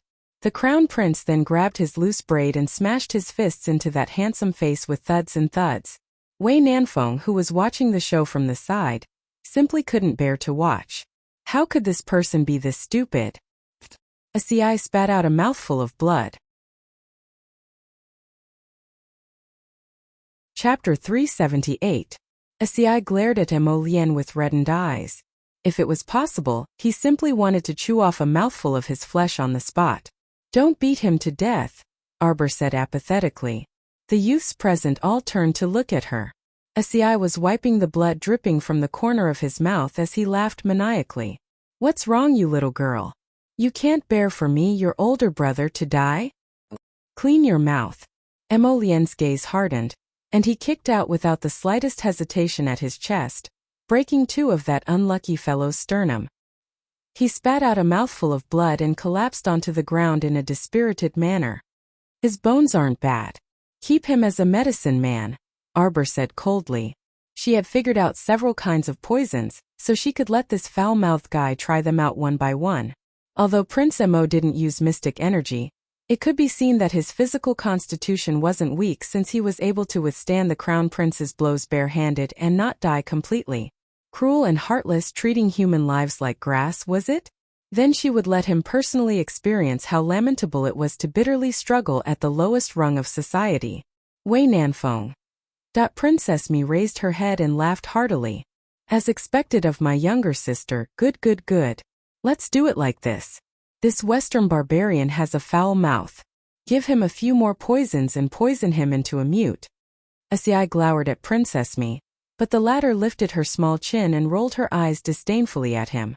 You dare to treat our young lord like this? Aren't you afraid that the Akito cavalry will flatten your Shuang city? An Akito tribesman roared angrily. Noisy. The little stoic glanced at those Akito tribesmen in displeasure. Immediately, someone stepped forward and directly stuffed this Akito tribesman's mouth with a piece of mud that came out of nowhere. That person's face flushed red, and his eyes were filled with rage from being humiliated. Feed him this. Arbor handed a small brown square box to one of the guards and said indifferently, feed him 1 pill every 2 hours. Feed him 11 pills a day. Yes. When that guard received the small box, his arm trembled slightly, and he walked towards the youth ACI without looking sideways. You dare. You bunch of bastards. Just you wait. ACI won't die so easily. I will fucking survive. Blurg. Yass was punched in the stomach by the guard. He bent over in pain and subconsciously opened his mouth. A pill the size of a jelly bean was directly stuffed into his mouth. It dissolved in water, and before he could spit it out, the pill had already turned into liquid and flowed down his throat. Yas's handsome face was dark to begin with, and now it was as dark as the bottom of a pot. In the next 3 days, Yas deeply experienced what it felt like to be in hell. There were 24 hours in a day, and he would be in pain for 20 hours. Sometimes he would feel as if ants were gnawing on his body. Sometimes he would feel as if his flesh was being cut open by a sharp blade. Sometimes he would feel as if his heart was being cut open by someone. Hundreds of silver needles were piercing his heart non-stop. Pain, pain, pain. Every morning, the wretched girl would insert needles into his body to relieve the pain as usual. She would even put ice on his forehead to help him heal the broken bones in his chest. Today, when that cool sensation touched his scalding forehead, as I inexplicably felt his heart tremble. He struggled to half open his eyes and abruptly propped himself up to grab her wrist, gripping it tightly as he looked straight at her. Let go. The little stoic's voice was terrifyingly calm. If I don't let go. Slap. The little stoic's hand was as fast as lightning, and a heavy slap landed on the youth's face, directly knocking him sideways onto the bed. Chapter 379. Asiai coughed loudly while sprawled on the bed, but his fingers were still firmly gripping the little girl's wrist. When Emolienne entered with her hands behind her back, she just so happened to see this scene. She was immediately enraged, and a slender jet-black longsword emitting a jet-black luster abruptly landed in her palm. Leaving no room for objection, she slashed at the youth Asi's left arm. Asiai wasn't stupid, so he naturally dodged when he saw the sword glint and rolled inside the bed. As a result, that unhindered sword aura split the entire bed open with a clang. Asiai rolled from the inside to the middle and fell into the crack in the bed. He clutched his chest and coughed for a long time, but he still couldn't crawl out. Emolienne narrowed her phoenix eyes, and a cold glint flashed past the slender jet-black sword in her hand. She was about to slash at the youth again when Arbor grabbed her arm. Ha ha ha ha. The youth Asiai poked half his body out from under the cracked bed and cocked his head at Emolienne smugly with a nasty expression that said, Look, the little girl won't let you kill me. Why are you protecting him? Emolienne turned to look at Arbor, her expression unreadable. In that instant, the little stoic seemed to sense the youth Emolienne's rage. She glanced at him in bewilderment before expressionlessly saying, I still have a newly refined poison that I need him to try. It won't be too late to kill him after he's done. Ugh, cough cough. Asiai crawled up from the ground with great difficulty. When he heard the little stoic's emotionless words, a trace of fury flashed through his eyes. Bastard woman, you. Cough cough cough. Emolienne smiled faintly without batting an eyelid. She put away that slender jet-black sword and turned around while holding the little girl's small hand. Wait a minute. Arbor pulled back his small hand and tore off a piece of his sleeve. He threw it on the ground and stomped on it. Behind the two of them, the wolf-like Asiai stared fixedly at the girl's back. If his gaze could penetrate her back, there would probably be more than one hole in Xiaomu's body right now. Emolienne's dark phoenix eyes shone even brighter. She happily held the little girl's hand again and smiled. Why did you tear it off? It's dirty. Emolienne looked back indifferently, her gaze coldly disdainful at Yasi. Her thin lips parted slightly as she silently muttered, Don't even think about what's not yours. Yas glared back, but the other party had already retracted his gaze in disdain, and left the room while holding the little girl's hand. Cough cough. Cough cough. A strange pain assaulted him from his chest. Yas took a deep breath and bent down, his gaze fiercely landing on the sleeve that the little girl had stepped on. That sleeve was plain-colored, and after being stepped on, there was an extremely small shoe print on it. Yasi suddenly pounced over like an angry tiger. He clutched the pain in his chest and coughed loudly. He struggled to crawl a few steps on the ground and tightly grasped that piece of cloth in his hand. The cloth peeked out from between his fingers, and a small piece was tightly clenched in his palm. When Emolienne and Arbor walked out hand in hand, they happened to see Wei Nanfeng winking at them with a smile. The young couple rolled their eyes at him in unison and ignored him as they strolled past him. Wei Nanfeng, I originally came here to watch a good show. I'm not angry. The two of them had just walked to the main hall when they saw City Lord Luge hurrying over to request an audience with Murong Sun. Akito's clan leader has arrived. He brought 2,000 able-bodied men from the tribe and the entire Eagle Battle Squad. They're waiting outside the city gates. Chapter 380. Murong Sun raised her brows. Leave him be. Let him do as he pleases. Let's see if he dares to directly attack the city. More people. Tiske. Who were you trying to scare with more people? City Lord Luge wiped the sweat from his forehead and hastily carried out the order. The next day, Asai was brought to the little stoic on his last breath. Although he was so exhausted that he was practically limp and unable to move, his pitch-black, wolf-like eyes still emitted an untamed glint. Why? Asai couldn't help but question the little girl as he looked at her icy profile. The little girl was no more than 12 or 13 years old. Her little face was as cold as snow. From his angle, he could see that she was holding a bottle of transparent liquid and gently shaking it. Her brows were slightly furrowed. Why? Asai roared angrily before the guard next to him punched him in the head. What are you roaring for?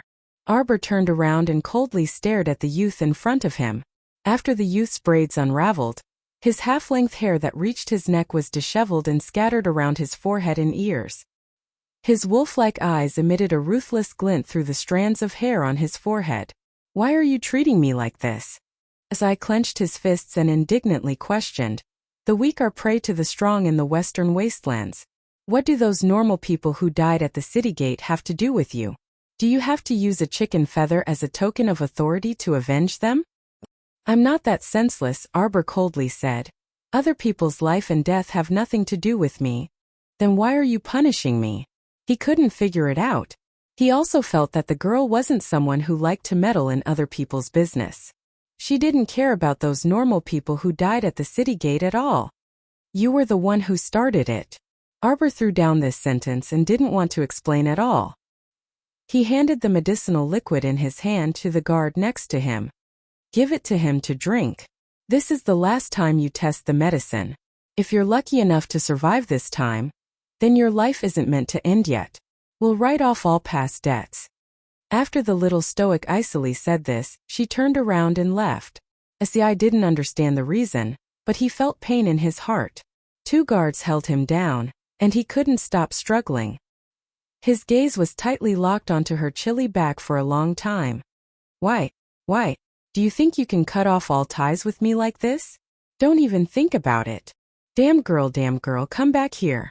Who the fuck am I to write off my debt with you? Get back here. I angrily kicked his legs and glared at the back of the girl's head with a pair of fiendish eyes. One of the guards was almost unable to hold down the struggling youth. 2 more guards ran over from the side and hurriedly forced him to kneel on the ground. 4 of their hands desperately pressed down on his hands and poured medicine into his mouth. Yash choked on the medicinal liquid in his mouth and coughed loudly. Tiske Wei Nanfeng walked over and lightly laughed. I say, why are you like a stupid bear, so silly and naive? Wei Nanfeng dragged a stool to sit in front of Asai and said with a chuckle, when you ran over with a troop of war eagles to throw pointed bamboo at Peak Master Murong and the others, you were already destined to be enemies with the little stoic. Do you still not understand? Asai roared angrily and suddenly pounced forward, as if he wanted to directly bite Wei Nanfeng's throat. Wah! Wei Nanfeng jumped up and hastily kicked away the stool to evade. He commanded the guards, hold him down, hold him down. He really is a mad dog biting everyone he sees. Chapter 381. 4 to 5 bodyguards swarmed forward and pressed Asai to the ground again. However, they didn't need to do anything else. The poison in Asai's body had already flared up, and he was powerless to resist. The youth curled up on the ground, his limbs shivering and twitching non-stop. A layer of frost covered his hair, eyebrows, and even lips. Watch him. Wei Nanfeng quickly ran out and stood under the scorching sun before his entire body couldn't help but shudder. He didn't know what kind of poison the little stoic used on him, but the poison flared up so quickly that even Asai, who was as strong as a bull, was instantly knocked to the ground. He turned to look and saw the little girl sitting under a tree with a thick book on her knees. She was currently reading with her head lowered. Her lowered eyes were peaceful and serene. How could anyone tell that she was the vicious little girl from earlier? A brown square wooden box was placed on the short table in front of her, and steam was rising from 3 cups of tea next to it. The 3 peak masters drank tea and chatted, occasionally glancing at the little girl flipping through the book. Disciple. This book was sent over by the city lord just now? Murong Sun raised her brows. Her disciple's speed at flipping through the book was a bit too frightening. Her eyes didn't linger on the page for more than 3 seconds before she turned the page. What the hell could she see from flipping through the book like this? Yes. Arbor nodded. Just as she finished flipping through the book, Emolian walked over. Ignoring Peak Master Murong's piercing glare, Emolian pulled the little girl up. He glanced at the book on the corner of the short table and slightly raised his slender brows. Jojo, let's go. A batch of the ebony you wanted is here. So fast. The little fellow's eyes brightened. Come back soon. We're about to start eating, so don't talk for too long. Peak Master Murong quickly shouted. Emolian lightly harumphed and hooked the little fellow's soft fingers, directly dragging her away. Your master is really annoying. Halfway there, the youth leaned close to the little girl's ear and whispered. Arbor turned around and glared at him, but the youth chuckled in return. Jojo, did you finish reading the medical book the city lord gave you? Yes, I have. The little girl replied unhappily. She didn't know why, but when she flipped through the pages, she felt that the book was extremely familiar. The content of the book was very basic, as if she had flipped through it countless times, and it was entangled in her heart after countless twists and turns. She really wanted to know how many medical books and poison collections she had read. Did she really read all the medical books and performed acupuncture no less than 1,000,000 times? Otherwise, why would she be able to concoct the clear radish pill, and even refine the clear radish poison just by looking at the clear radish flower? What was given to ACI was none other than the most potent poison of the Viridian vine. Compared to the 9th grade Een poison pill that the princess had tried to feed him, the toxicity of the Een poison pill was worlds apart. I remember that the Imperial Physician Building has quite a number of such books. I'll get someone to sort them out and send them to you in 2 days. Arbor nodded repeatedly. She only needed to borrow it for a while before returning it. Jojo, come and take a look. Is this ebony cut into this size suitable? If not, I'll get someone to make a new one. The Crown Prince picked up a small piece of ebony and placed it in the little girl's hand, looking at it with a smile. It's pretty good. Arbor touched the ebony piece in her hand and nodded. At the same time, far away in Guanlan City, the old Imperial physician in charge of the Imperial Physician Building suddenly sneezed while holding a medical book. He hurriedly got up and closed the door to the Imperial Physician Building, then turned around and picked up the medical book like it was a treasure. He used his sleeve to wipe off some dust on the book. Chapter 382. Arbor stored the ebony into her only purple storage talisman, thinking that she had to draw some talismans tonight. This purple talisman had 4 cubic meters of space and could be used 400 times. Even without the paradise, it was enough for her for the time being. The previous batch of low-level talismans had been sent to the Crown Prince to be auctioned at Morning Sunlight Pavilion, so she really didn't have many talismans that could be of use to her now. She planned to draw some intermediate-level talismans to replenish her talisman reserves in case she needed them in the future. That night, Arbor toiled by candlelight and drew 100 intermediate-level blue storage talismans. 6 cubic meters of any storage space could be used 200 times each. Living things still couldn't be used. Afterwards, she drew quite a few intermediate-level auxiliary talismans, including speed, strength, immobilization, dizziness, drowsiness, wall crossing, repeat talismans, and so on. She drew more than a dozen of each and stored them properly. When she looked up, half the night had already passed. She had drawn a total of 200 talismans, which was quite a harvest. Her talisman drawing speed also increased slightly. Arbor sat at the table and took out 2 pieces of ebony to ponder. She thought, I wonder if this talisman brush can also leave a mark on ebony. Her talisman brush was a bit magical. Normal talisman practitioners needed a cinnabar talisman brush to draw talismans, but she only needed 1 talisman brush to draw talismans. However, this ebony wasn't as soft as talisman paper. She just didn't know, just as she was thinking. The small golden bead at the tip of the cinnabar brush suddenly lit up. Arbor's small hand tilted slightly and immediately drew a light gray mark on a piece of ebony. She quickly reached out to touch that talisman brush. When she touched the brush tip, she couldn't help but be startled. The originally soft brush hairs had all gathered together at some point, and the brush felt a bit sharp to the touch. This was truly amazing. This talisman brush was originally snatched from her apparition. Could it be? This thing was also a gift from the golden talisman jade tome? When she thought of this, the little stoic's mouth twitched unconsciously, and she found it a bit funny in her heart. She tried to continue drawing on that piece of wood she had drawn on, and a few minutes later, she completed an intermediate-level blue summoning talisman. She stared at that intermediate-level blue summoning talisman drawn on ebony, and her eyes suddenly brightened. The talisman power doubled again. The level of talisman power directly affected the duration of the talisman. Back then, the blue summoning talisman drawn on talisman paper could be used for 6 days. Now this talisman drawn on ebony could be used for 12 days. Although the Qingluan she summoned disregarded the rules of time from the very beginning, there was no guarantee that if this summoning talisman was given to someone else, it would follow the rules of time. That's right, I can let the Crown Prince try it out tomorrow. She hurriedly drew 2 more storage talismans. Not long after, a blue light flashed, and 2 intermediate-level blue storage talismans were completed. 12 cubic meters of storage space can be accessed 400 times each. How amazing! The fine-grade blue talisman drawn with ebony was much more spacious and easier to access than the peerless grade purple talisman she had drawn with talisman paper. She still had a lot of ebony and could draw another Xian gathering glyph array. The little girl was overjoyed. After blowing out the lamp and resting, she lay on the bed and hugged the newly drawn ebony talisman. She tossed and turned happily for a while before falling asleep in a daze. Early the next morning, when she saw Emo Lien in front of the dining hall, the little girl ran over in high spirits. She tugged at Emo Lien's hand and said, "Come with me." Affected by the little girl's happy mood, Emo Lien followed her to the open courtyard with a smile and casually teased, "What is it, Jojo? You missed me this much after not seeing me for one night?"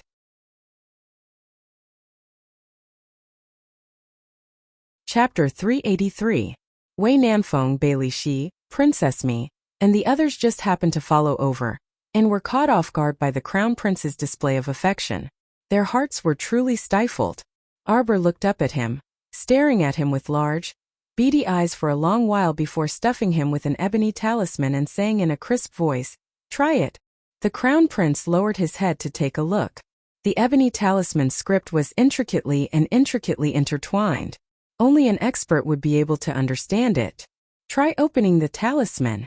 Seeing that he didn't respond for a long time, Arbor impatiently pulled his 5 fingers over and lowered his head to nibble on his index finger, squeezing a drop of blood onto the blue summoning talisman. The Crown Prince was immediately stupefied on the spot. His entire person had completely turned into a wooden stick, stupefied as he stood there motionlessly. He only felt the little fellow's lips and teeth landing between his fingers. It felt limp and numb, sending ripples through his heart. The originally tranquil lake water in his heart seemed to boil as it surged violently. "Oh my miss, you flirted Crown Prince Lien silly."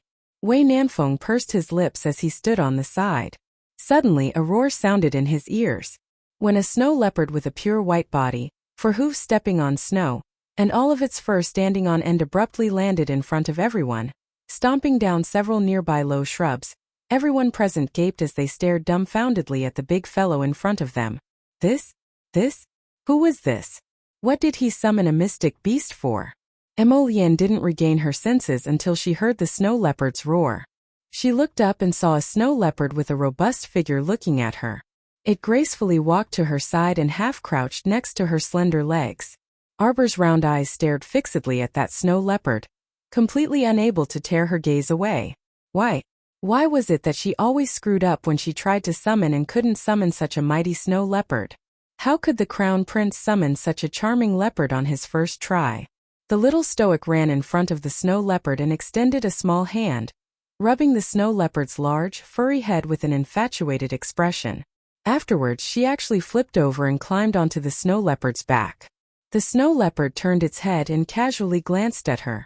Then it retracted its gaze and continued to lie quietly beside Mo Lian's legs. Wei Nanfeng's eyes almost popped out. Lian, what are you doing? Where did you get this snow leopard? Is it your mystical beast? Bailey, she crossed his arms and softly scolded, idiot. Without waiting for Wei Nanfeng to turn around to glare at him, he coldly said, didn't you see the summoning talisman in his hand?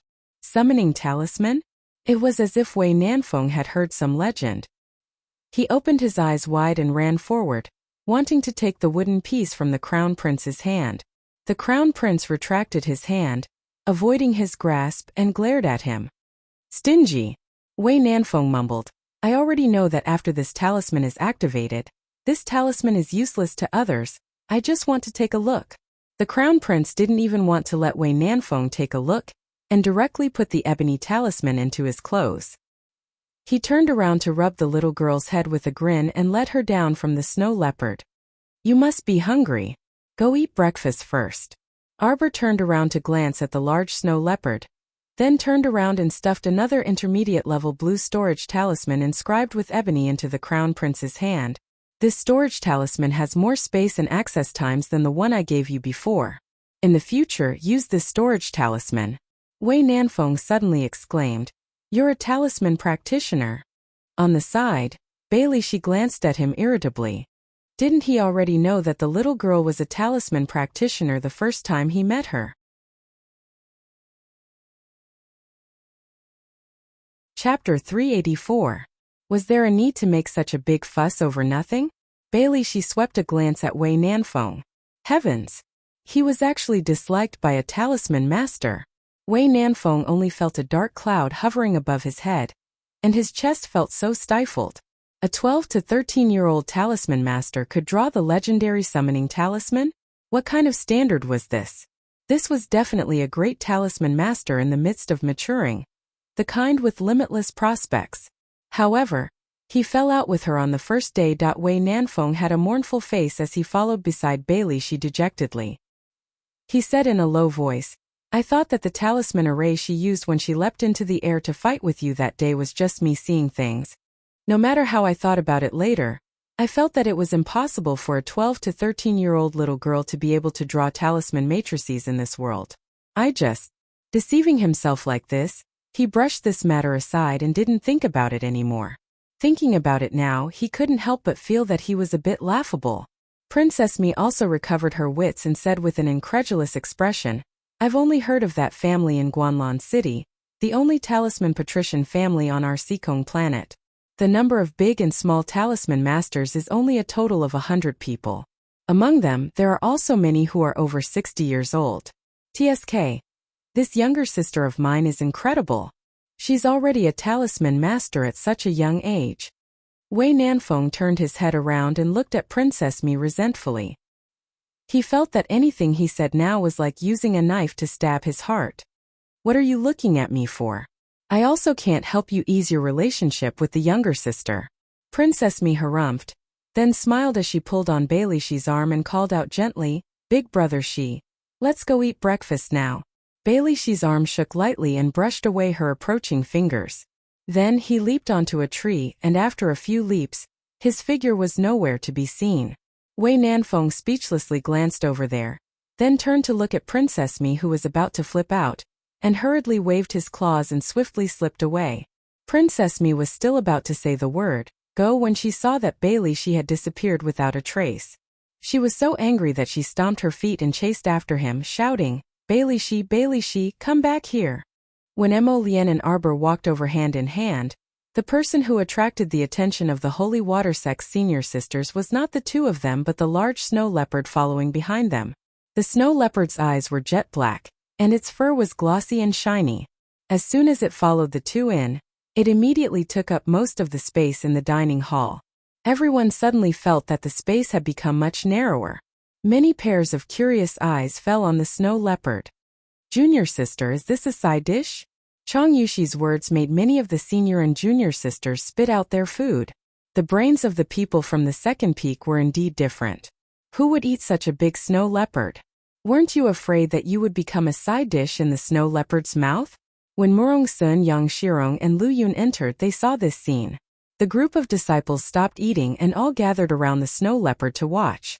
The snow leopard was a bit impatient from being surrounded by the senior sisters. It wanted to roar, but when it caught the crown prince's indifferent glance, it instantly stifled its roar. What were a bunch of bumpkins looking at when they surrounded it? Is there really such a miraculous item like summoning talismans? Chan Hanzi whispered. If it's as junior sister said, then if we can summon mystic beasts in the future, then wouldn't that break the rule that mystic cultivators can only have one contracted beast? When Xue Xiao thought of this, her eyes brightened. Chapter 385. Arbor nodded. That should be the case. Little junior sister, please give us a summoning talisman. Please give us a summoning talisman. All the senior sisters said in unison, eagerly requesting talismans. After breakfast, I'll draw one for each of you. Okay. All the senior sisters' cheers nearly broke through the roof. I also want one, I also want one. Princess Mi, who couldn't fit into the crowd, was pushed to the back by everyone and kept jumping up and down while raising her hand. Okay. Arbor didn't decline since it was as easy as lifting a finger. Alright, aren't you going to eat after asking for talismans? Come over if you're done. Yang Shirong shook her head with a smile and called out to the disciples. Everyone was eager to request talismans and didn't have the mood to eat breakfast. They hastily finished their breakfast and looked impatiently at their little stoic junior sister. Arbor took out 30 pieces of ebony and a gold-beaded talisman pen, quickly drawing talismans. Everyone didn't dare to disturb her, and only gathered far away to watch her work without blinking. However, they felt that their little junior sister's talisman drawing speed was quite fast. From what they knew, no matter how talented a talisman practitioner was in that family in Guanlan City, it was impossible for them to draw talismans so quickly. Their little junior sister was truly an extraordinary little genius. After less than an hour, Arbor distributed the summoning talismans to all the senior sisters and Princess Mi, who came up to ask for a talisman. Everyone held the ebony talismans in their hands, and felt that the talisman scripts drawn on the ebony pieces were exquisite and profound. They flipped through them lovingly while carefully listening to their little junior sister's words. The summoning talisman's time limit was 12 days. This was truly beyond everyone's expectations. From what they knew, that family's residence in Guanlan City had an intermediate-level summoning talisman that could summon for 6 days. Everyone was chatting enthusiastically and abnormally lively when City Lord Luge hastily walked in with his people. Peak Master. Luge hastily bowed to everyone and said with a chuckle, Akito's clan leader sent someone to deliver a letter requesting for peace, requesting us to release his third son. He's also willing to pay compensation in exchange for the lives of his clansmen. Let's go take a look. Murong Sun waved her hand, and everyone brought out the Akito people from the woodshed and escorted them to the city gate tower. Where's our young master? Where's our young master? The Akito people roared hoarsely. What are you being so long-winded for? Let's go. The crowd angrily dragged the dozen or so Akito people up the city wall. At the same time, Xiaomu walked into the room where the youth Asai was imprisoned. She creased her brows as she looked at the youth who was lying on the bed in a sorry state, but his pair of wolf-like eyes were still fixated on her. To be able to survive such a strong poison from a small bottle, there must be something strange about this young man's body. You can't kill me. I am the eagle of the wilderness. I am the destined future overlord of the West. Cough, cough, cough. His lips were dry and his throat was extremely dry. It was difficult for him to speak, but his sharp gaze followed the little girl's movements. I'll chop off your head and see how you continue to boast. Emolian sneered. Yas glared at Emolian. You're not a hero of the wilderness if you're afraid of death. Hold him down. Arbor didn't waste words and directly ordered several guards to hold Yas down on the shabby bed. He took out a silver needle and pricked one of his fingers. He carefully examined his blood. Move him to the city gate tower. Arbor turned around and left after saying this.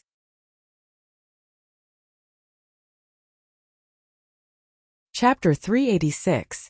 The cold poison in his blood is gradually weakening, as if he has a natural antitoxin. Arbor pursed her lips.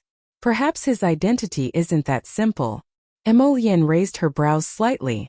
She thought of something and her gaze darkened. When the two of them reached the city gate tower, they saw that half of the sky was occupied by the Eagle battle team. Below the city gate, more than 2,000 Aikido tribesmen were shouting and cursing at the city lord and the others. Arbor had people lift ACI up and push him onto the city wall.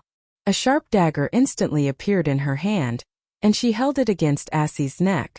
Aikido tribe's clan leader Ahan stared at them with sharp eagle eyes and shouted, "What do you want to do?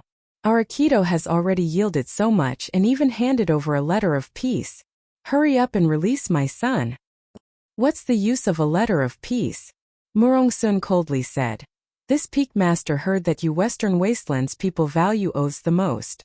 How about this, you write an oath right now, stamp it with your and your entire tribe's blood seal, and hand it over.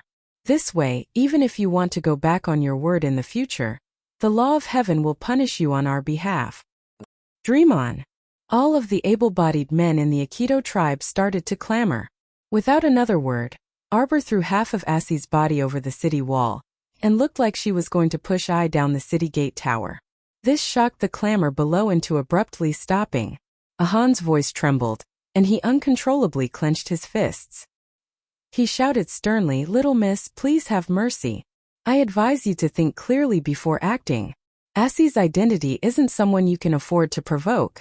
If anything happens to him, the entire Shuang city and the entire Western Wastelands won't be able to compensate for his honorable life." "So much nonsense." Arbor forcefully pushed, and Assai plummeted down with an ashen face. Only one long leg was left dangling inside the city wall. His entire body was basically in a plummeting state, and his appearance was quite unique. Okay. We agree. We agree to anything. Where did this vicious little miss come from? She didn't leave any leeway for others to consider. Ahan's eyes were bloodshot, but there was nothing he could do. Yas was Aikido's weak spot. He definitely couldn't let anything happen to Yas. No one could bear the consequences. When the oath was handed up to the city tower, City Lord Lugu received it with both hands.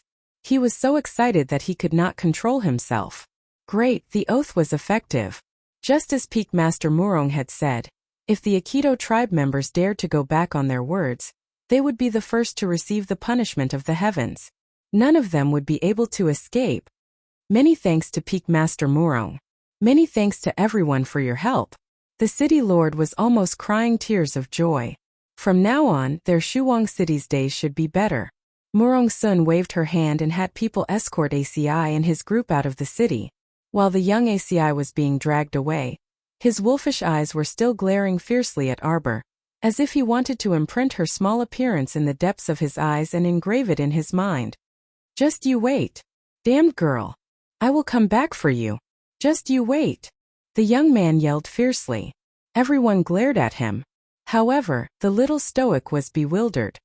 Who has the patience to wait for him? Wei Nanfeng broke into laughter as he looked at the displeased Emolienne. Wei Nanfeng winked at him and quietly teased, "Looks like your little miss hasn't been enlightened yet. Your road TSK is still very long."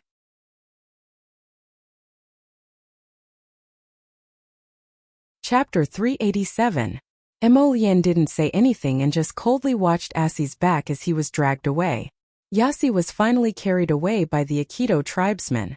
Even at the foot of the city gate tower, that pair of malicious eyes were still directed toward the top of the city gate tower. What an annoying guy. Don't let him see him again. Murong Sun smiled and held her youngest disciple's hand. We've pretty much settled everything, and it's enough to rest for so many days. Let's enter Xixia Valley this afternoon. Xixia Valley was adjacent to Shuang City. Outside of Shuang City was its territory and bordered the southwest, but it didn't belong to the jurisdiction of anyone in the southwest. Its status was rather aloof. Xixia Valley and Celestial Medicine Valley were equally famous, commonly known as the Two Valleys. Both of them were praised by the common people for standing aloof from worldly affairs, and their reputations were extremely good. The competition this time involved the 3 sects and 5 factions, so it was naturally best to hold it in a neutral land like Xixia Valley. Murong Sun's group left Shuang City under the respectful escort of City Lord Luge and the others. An hour later, they arrived at Xixia Valley's mountain gate. Xixia Valley was enveloped within an expanse of luxuriant flowers and green trees. The entire valley was in the shape of a gourd. The mouth of the valley was narrow, but it was said that the interior of the valley was a completely different world. The environment was extremely beautiful. There were a total of 12 disciples guarding the mountain gate. They were very refined and courteous in their treatment of people. It could be seen that Xixia Valley's upbringing was extremely good. When the two chief disciples saw Murong Sun and her group arrive, they hastily went up to greet them and cupped their hands in greeting. "Greetings, fellow cultivators," Murong Sun said with a smile. "We come from the Holy Water Sect. I'm Murong Sun. So it is Peak Master Murong who has graced us with his presence. We did not know and have neglected you. Please forgive us." The two head disciples of Xixia Valley hurriedly bowed again. Everyone is too polite. Purple Firmament Gate's eldest disciple, Bailey Shi. Heavenly Dao Sect's second disciple, Wei Nanfeng. The two princes reported their sect's identity and cupped their fists in greeting towards the disciples of Xixia Valley. "Please invite them in. The people from the two sects have already arrived yesterday. Everyone please follow us." When they entered the valley, they saw a gurgling stream, green trees, and all kinds of precious flower species planted on both sides of the path. The fragrance of the flowers assaulted their nostrils. Xixia Valley is indeed a paradise. The scenery is delightful. Everyone praised. When they passed by a 9-ringed corridor carved out of white jade, they came face to face with two people. They were dressed in gray robes that covered their entire bodies, making them look like lepers. Those two are friends from Ghost Faction. The Xixia Valley disciple raised his hand and introduced them, nodding in greeting at the two Ghost Faction disciples. Those who walked different paths could not make plans together. Among the 5 factions, only the Purple Firmament faction was worth befriending. The other 4 factions were truly unsightly.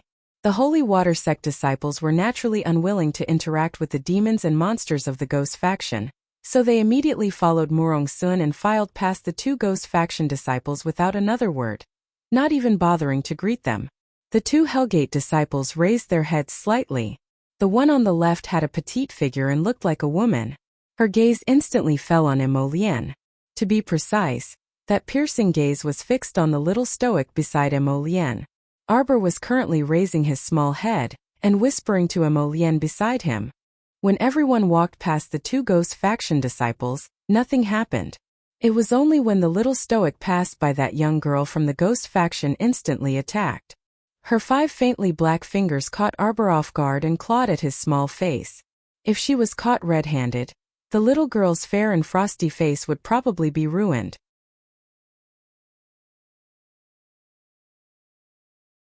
Chapter 388. Inside the main hall of the Aikido tribe. The youth SCI was carried and placed on a thick tiger skin felt, his malicious gaze fixed on the row of people kneeling below. This old servant failed to protect his master. "Please punish me, young master." Ahan knelt on one knee in front of the youth with his head lowered. "Father." Asai hurriedly got up, but he was somewhat weak. "What are you doing? Are you all dead? Why aren't you helping my father up? I've already said that no matter what, you're the father who raised me. There's no need to be so courteous." Ahan stood up and a touched glimmer flashed through his eyes. He nodded and said, "Asai, I've already examined your body. I've already asked the doctor to check your body, and there's nothing wrong with you. Although you were poisoned when you left earlier, Master had already planted a poison-repelling fruit in your body, which can protect you from the corrosion of hundreds of poisons. However, that girl is vicious, and the poison she used on you is unusual. Even if you have a poison-repelling fruit in your body that can neutralize a lot of the poison, there's still a small amount of residual poison that can't be completely eliminated in a short period of time." Ahan sternly said, "During this period of time, don't run out again. Stay in the tribe and properly recuperate from your injuries and completely remove the poison."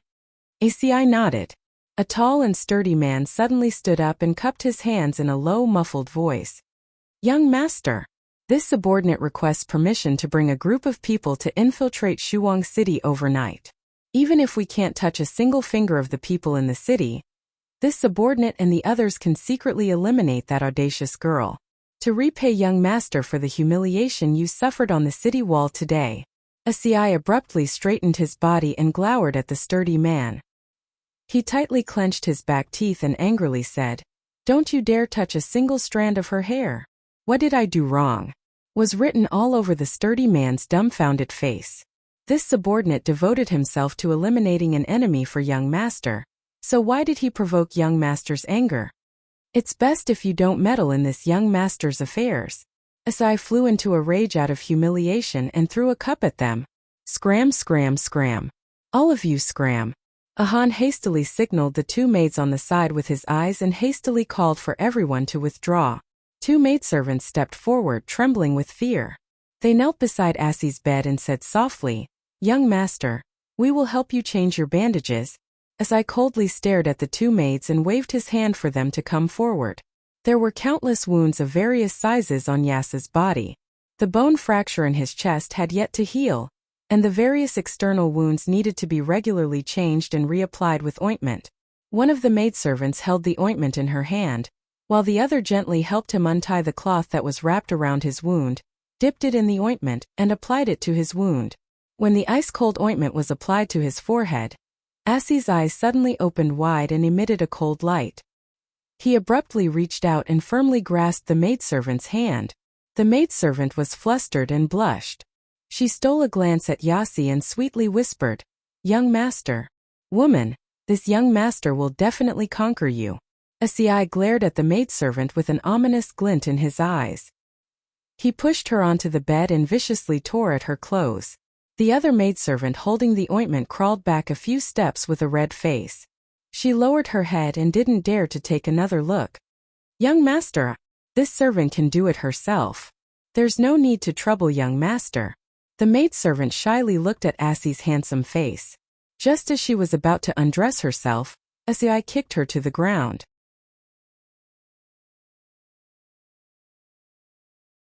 Chapter 389. The maidservant fell to the ground with a thump and frantically gathered her tattered clothes. She hurriedly crawled back 2 steps and knelt on the ground, not daring to raise her head as her shoulders trembled. "Your status is lowly and despicable. Ugly. Slut.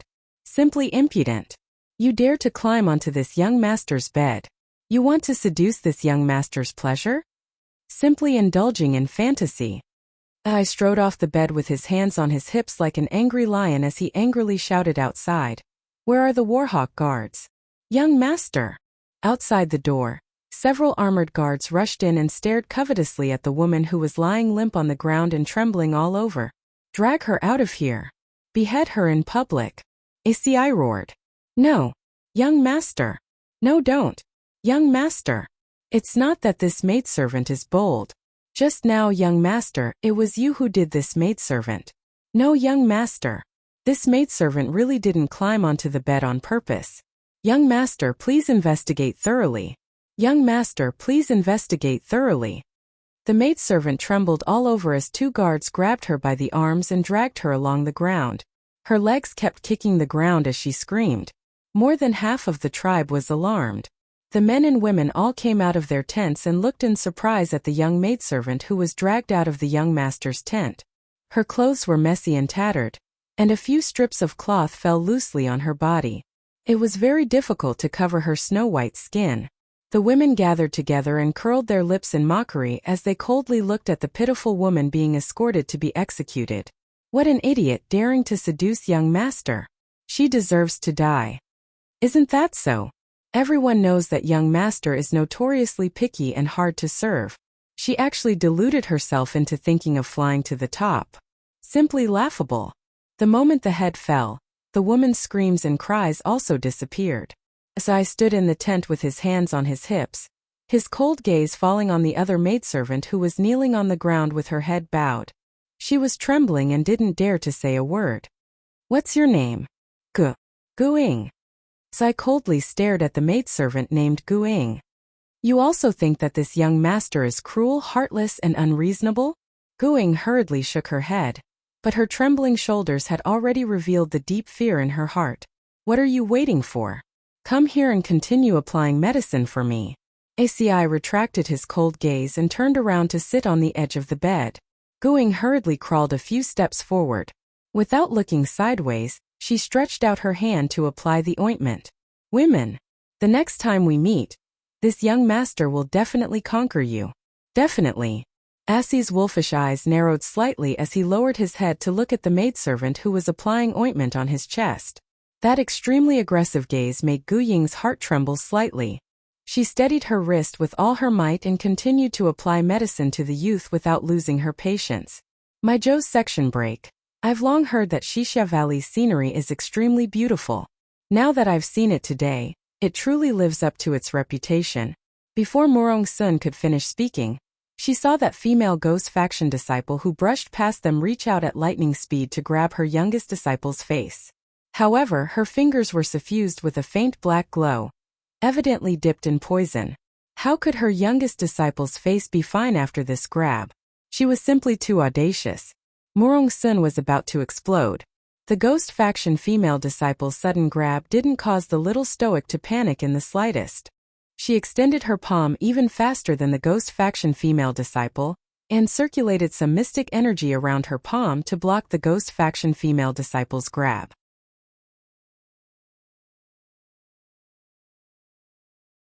Chapter 390. Little Junior Sister. Everyone cried out in surprise because they could see that this female disciple's cultivation was not low. At the very least, it was not below their holy water sect disciples.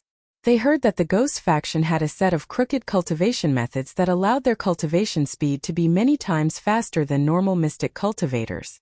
This ghost faction female disciple's fingers were unable to penetrate the mystic energy defense on the back of the little girl's hand, and only left a shallow white mark on her left hand. Arbor lowered his head to look at the white mark on his hand. He raised his head with an icy gaze and stared at the ghost faction female disciple as if he was looking at a corpse. The next moment, the ghost faction female disciple's body flew up and was kicked far away by Emolienne. She coughed out a mouthful of blood and collapsed on the ground with a dispirited expression.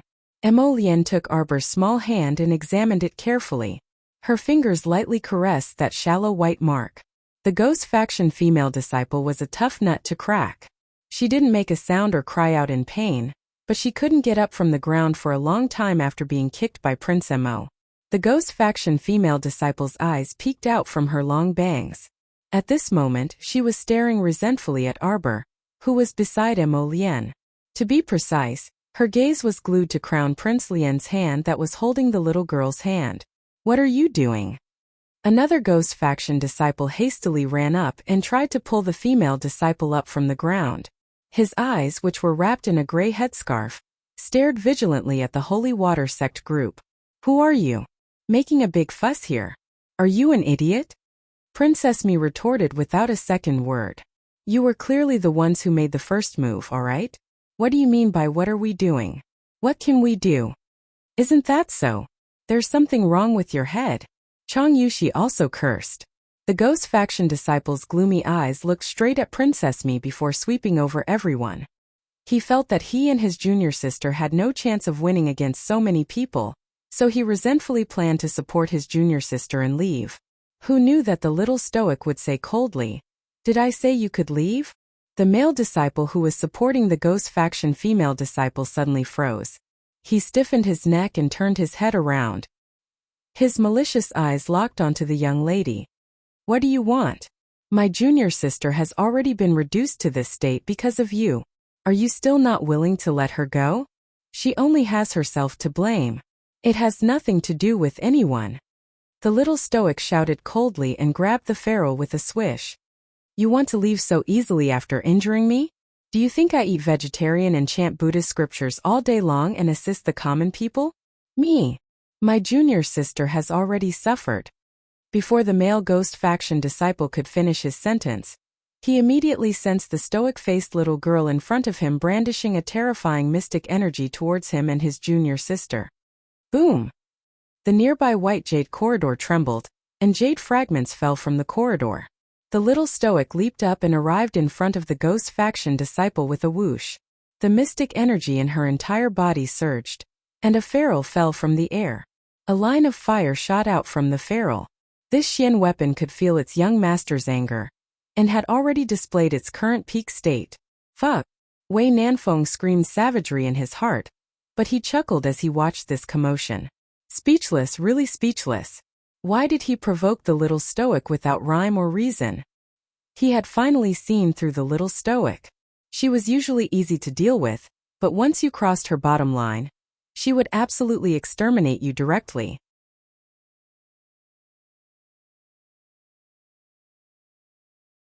Chapter 391. There's no way she's going to waste words and reconcile with you. This little fellow clearly wants to kill you. Junior sister. The ghost faction male disciple's fury burst forth. His fist was imbued with mystic energy, and just as he was about to attack the little girl, he felt as if his fist was blocked by something, and was directly pulled backwards by a force. His arm uncontrollably rose backwards, and no matter how much strength he used, he couldn't swing it in front of the girl. Immediately he inwardly cursed. There was an expert secretly protecting the girl and restraining him. The ghost faction male disciple raised his eyes and gazed at the motionless Prince Emo from afar. He only felt that the other youth's gaze was ice-cold and harsh, and his expression was solemn, as if he could completely dismember him into 10,000 pieces in the next second. Since he couldn't win, he could only dodge. The ghost faction male disciple protected his junior sister, and dodged to the side of the corridor.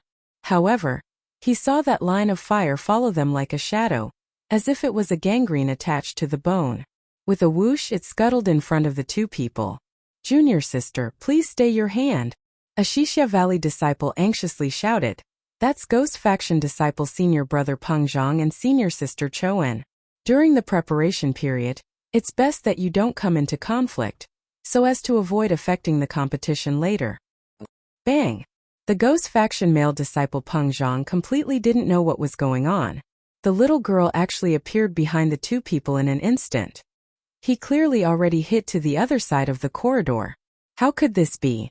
The ferrule swung down and directly smashed onto his junior sister's back, causing her to stagger forward a few steps and spit out another mouthful of blood.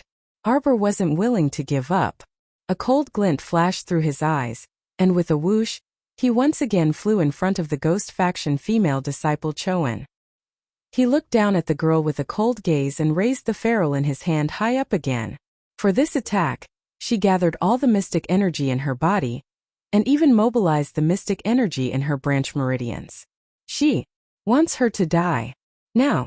Immediately. Stop!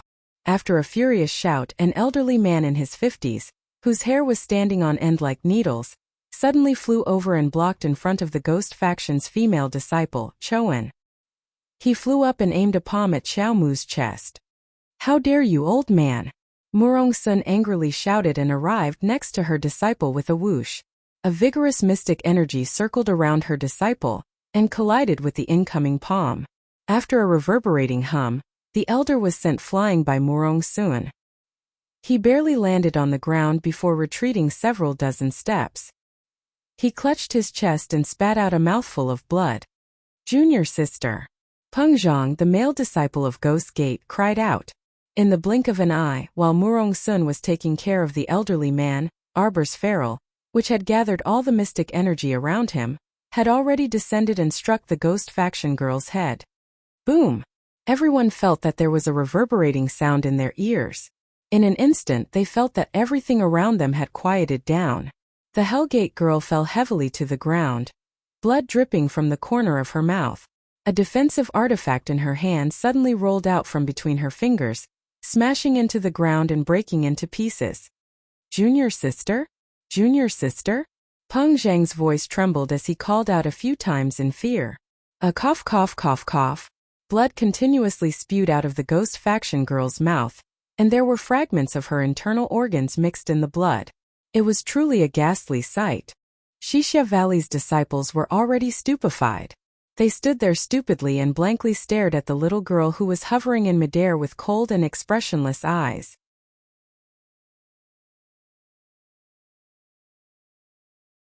Chapter 392. She's actually not dead yet. Her life is quite tenacious.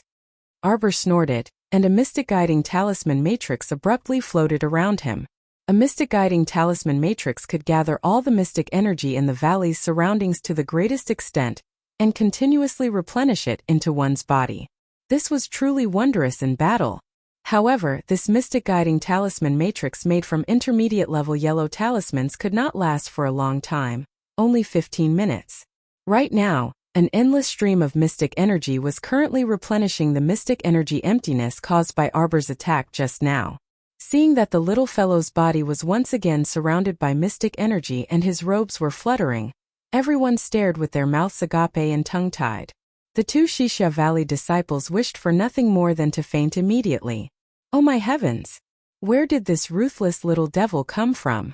She used a defensive barrier to block half of that attack, but now she thinks she's not completely dead yet and wants to attack again, right? The Wuxia Valley disciples were already cursing the two Ghost Faction disciples to the bone in their minds.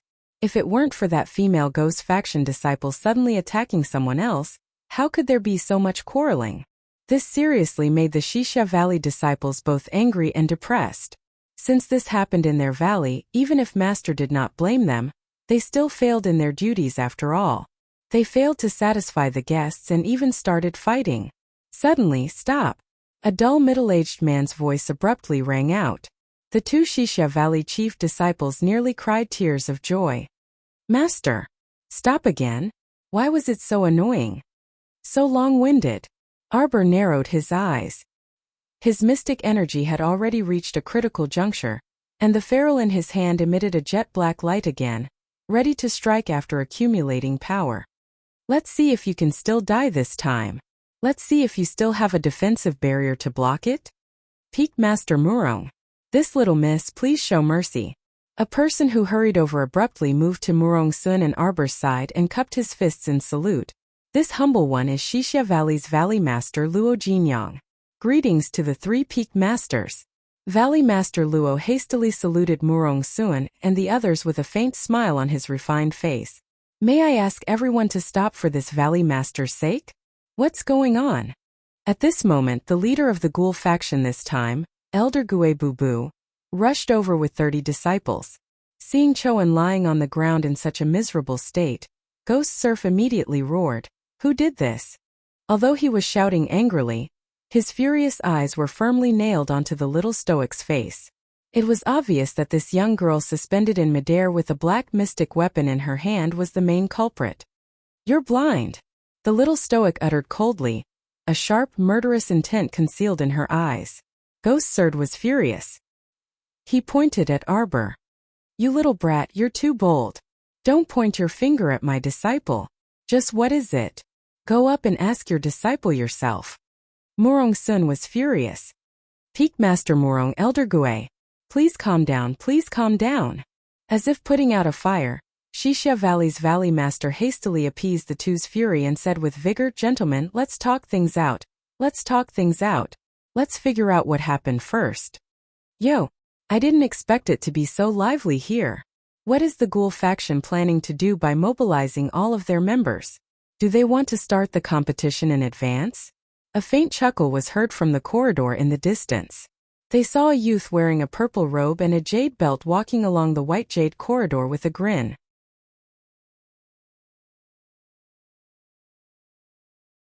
Chapter 393. The youth looked to be about 17 years old. His long hair fell loosely to his waist, and his fair face and peach blossom eyes sparkled with light. The corners of his eyes were slightly upturned, and his boundless romantic charm overflowed. His gaze could clearly steal a person's breath. "Eldest senior brother. Eldest senior brother, take care." A daybreak sect disciple shielded his head with an umbrella. "Eldest senior brother, it's already August, and the weather is starting to heat up. I'll fan you more, eldest senior brother." Another person was eagerly waving a fan for him. The youth rolled up his sleeves, and there was a careless smile on his thin lips as he occasionally looked up. Arbor happened to look back when she heard the sound, and she directly met the youth's smiling eyes. Both of them were startled. "Little girl." The youth's eyes brightened, and he suddenly shouted. Arbor blinked and looked at the youth who was excitedly running toward her. For a moment, she seemed to remember how the youth wanted to trick her several years ago, but was ruthlessly tricked by her instead. The stoic face was still that stoic face, completely overlapping with the memory he couldn't wipe away from the bottom of his heart. Duan Yu beamed with joy, and the little gloominess that had lingered in his heart these past few days was instantly swept away when he saw this little stoic. He was well aware that with the little fellow's outlandish talent, she would definitely participate in this 3 sects and 5 factions competition. Thus, he instigated Sect Master Liang Wanshan to come to Xixia Valley early from the start so that he could see this heartless little stoic as soon as possible. Who would have expected that God's plans would always exceed man's? He waited here and there until he was about to grow moldy, but this little fellow was nowhere to be seen. Today's meeting had really surprised him. He was caught off guard and saw her. Truly surprised and delighted, Duan Yu quickened his steps toward the little stoic. He didn't even glance at the ghost faction's female disciple, Choen, who was lying on the ground and foaming at the mouth. His beautiful peach blossom eyes rippled as he said with a chuckle, "Little stoic, what are you doing? Let's go. It's rare for us to meet, so I'll show you around Xixia Valley. I've been here for several days already, so let me tell you. Don't worry about it." The crown prince slowly walked over and glanced at Duan Yu with his phoenix eyes. "I will bring Jojo around Xixia Valley. You rascal, where do you want to go?" When Duan Yu turned around, he pointed at Emolian as if he had seen the plague and exclaimed in shock, You, why are you here? Preposterous. Why was this person always following the little stoic around? Humph, you don't need to worry about where I am." Emolian grumpily slapped Duan Yu's finger away. Duan Yu raised his finger again. You. Duan Yu quickly bounced to the little girl's side. "Stoic face, I'm telling you, you're still young right now. You mustn't be abducted by some strange big brother. Some people look like humans, but their hearts are actually very dark and scary." Murong Sun glared at the back of Duan Yu's head. Why did she feel like this youth was like a strange big brother? "What nonsense are you spouting? Peak Master Murong is here, don't you see her?" Emolian timely stabbed Duan Yu with a soft knife. Only then did Duan Yu see Murong Sun's ladle-like face. He quickly wiped away his mischievous smile and solemnly walked up to greet her. "Greetings to Peak Master Murong. Disciple Duan Yu, Daybreak Sect's chief disciple."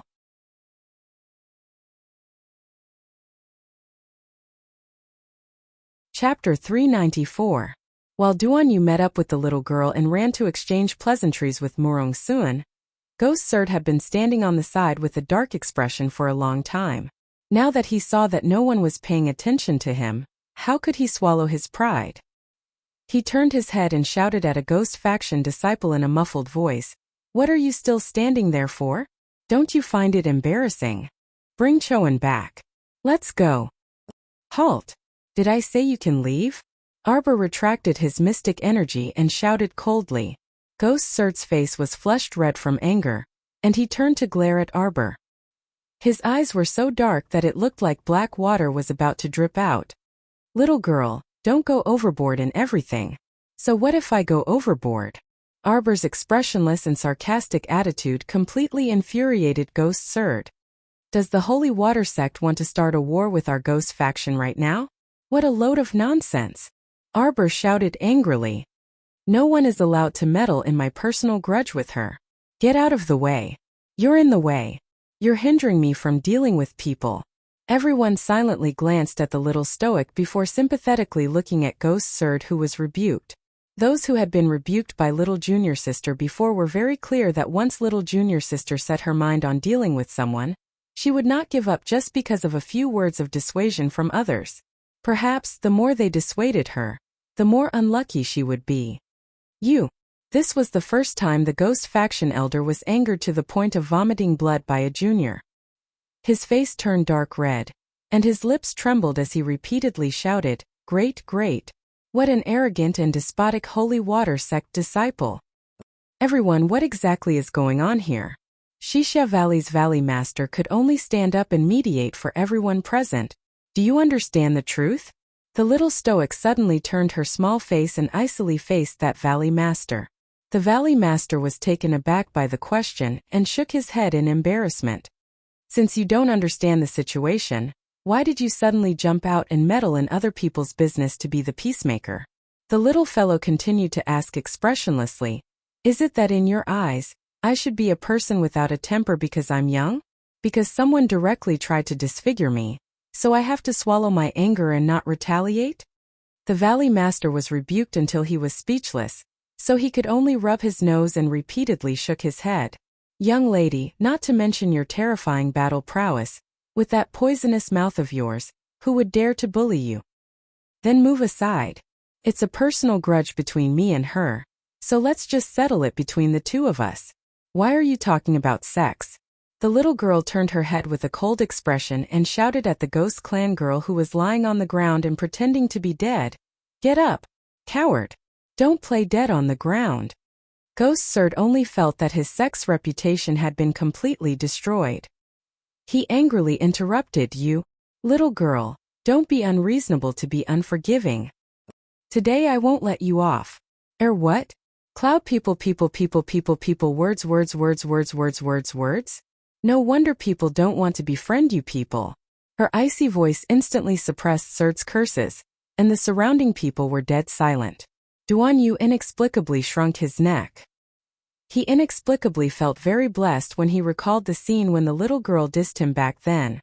Now it appeared that the little girl had indeed been merciful when she dissed him back then. Looks were still useful. Surt Ghost pursed his lips, feeling both vexed and angry. He also bore a grudge against the Ghost faction disciple, Choen, who was lying motionlessly on the ground.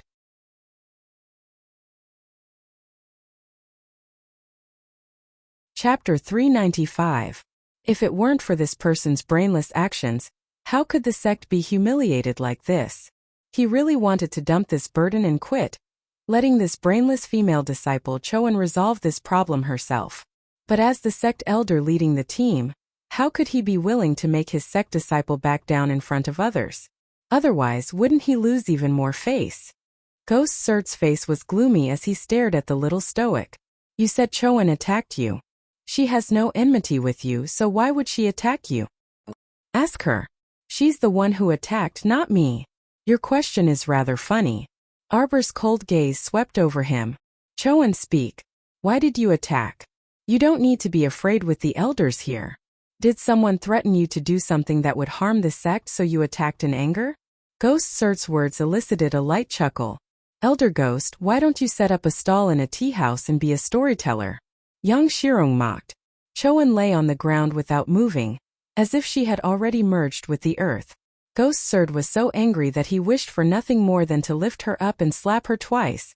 He had already paved the way for her. But this idiot actually didn't climb down the pole. This made his old face flush red. And he couldn't back down no matter what. "Just take it that my Ghost faction disciple is in the wrong.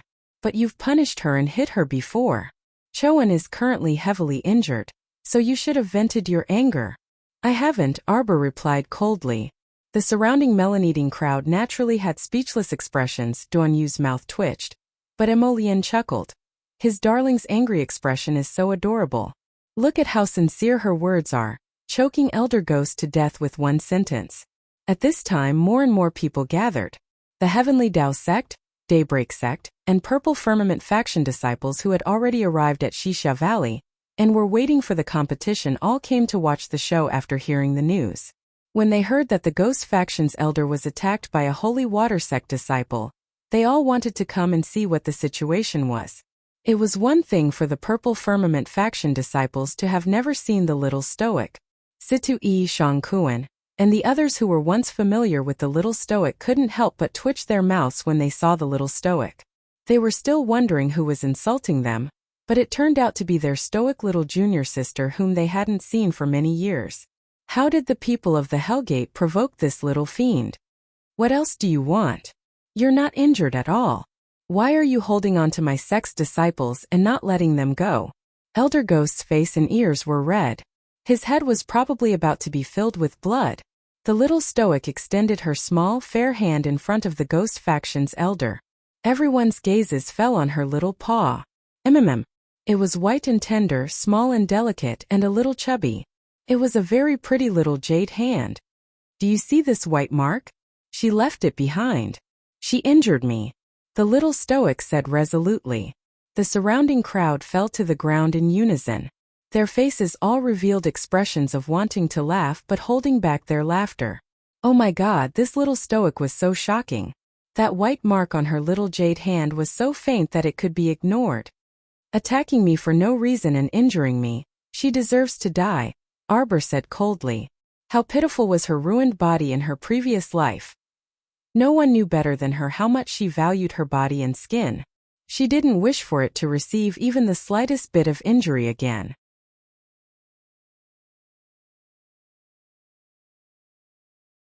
Chapter 396. The reddish-purple face of the ghoul sect elder began to change again, gradually becoming darker and darker. Choan, get up. Ghost Sword angrily roared and kicked Choan. The female disciple sprawled on the ground. Elder, junior sister is heavily injured and can't stand up by herself. I'll help her up. Peng Zhang hastily walked up and used his strength to help Choan up from the ground. Choan lowered her head and didn't make a sound. Her breathing was weak as she leaned against Peng Zhang. Only one eye peeked out from under her bangs, emitting a faint light. Take her away. The ghost faction elder angrily shouted. I'd like to see who dares to block our path. Bite him. Arbor pointed at the condescending ghost faction elder. A snow-white and sturdy snow leopard pounced out from behind the crowd without any explanation. It pounced forward and caught the ghost faction elder off guard, pinning him to the ground. Its sharp teeth suddenly bit the elder's left hand, causing him to scream in pain as his eyes bulged out of their sockets. Ah, this is little junior sister's mystic beast? A Daybreak sect disciple exclaimed in shock. Little junior sister has such a valiant mystic beast, so what's the point of competing? She'll lose for sure. Even elder ghosts can't withstand a bite from this mystic beast. Are you blind? Can't you see that little junior sister's cultivation is only level 8? That's right. But how can a level 8 mystic cultivator summon a mystic beast? Everyone was talking at once, so how could they care about the ghost faction elder's wretched screams? Ah! Elder Ghost circulated a wave of mystic energy and mercilessly smashed the snow leopard's head. Unexpectedly, the snow leopard understood human nature and tilted its head to dodge. At the same time, it raised its sharp claws and slapped him across the face. Elder Ghost's face was bruised on the spot, and 3 glaring claw marks appeared on his face.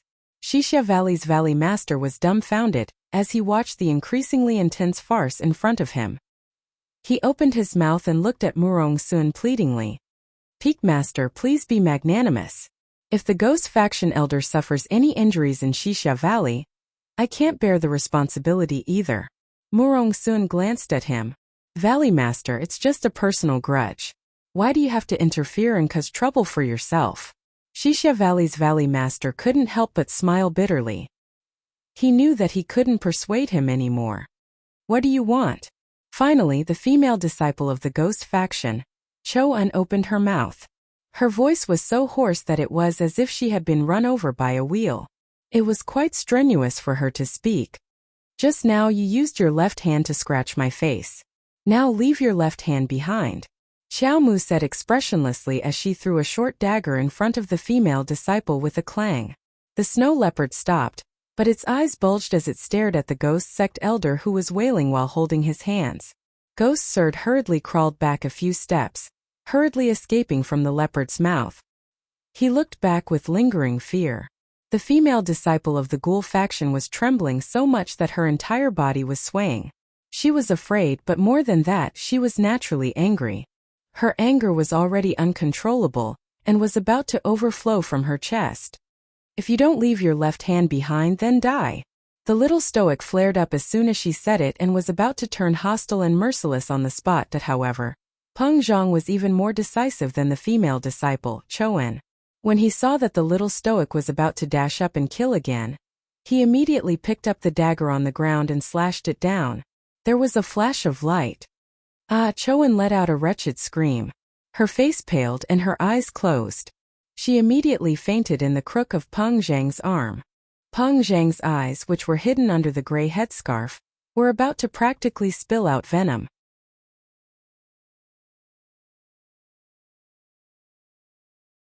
Chapter 397.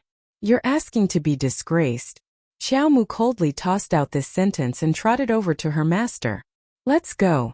Ghost Sword used his hand to cover the 3 red scratches on his old face from the snow leopard and indignantly led a group of Ghost Faction disciples past the Holy Water Sect disciples in a single file.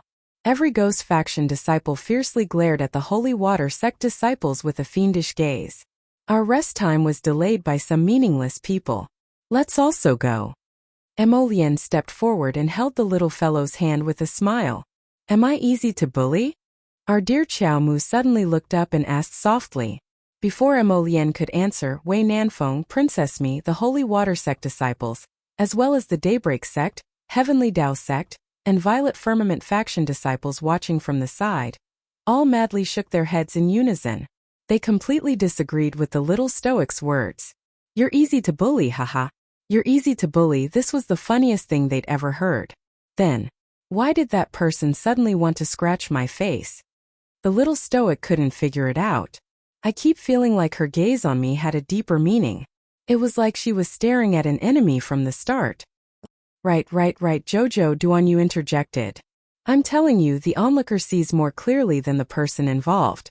I saw it clearly just now. That woman's eyes were staring straight at him. This must be a debt he incurred. He implicated you. Don't let him get so close to you. You have to know how to protect yourself, Jojo. Emolian raised her phoenix eyes and coldly turned to Duanyu.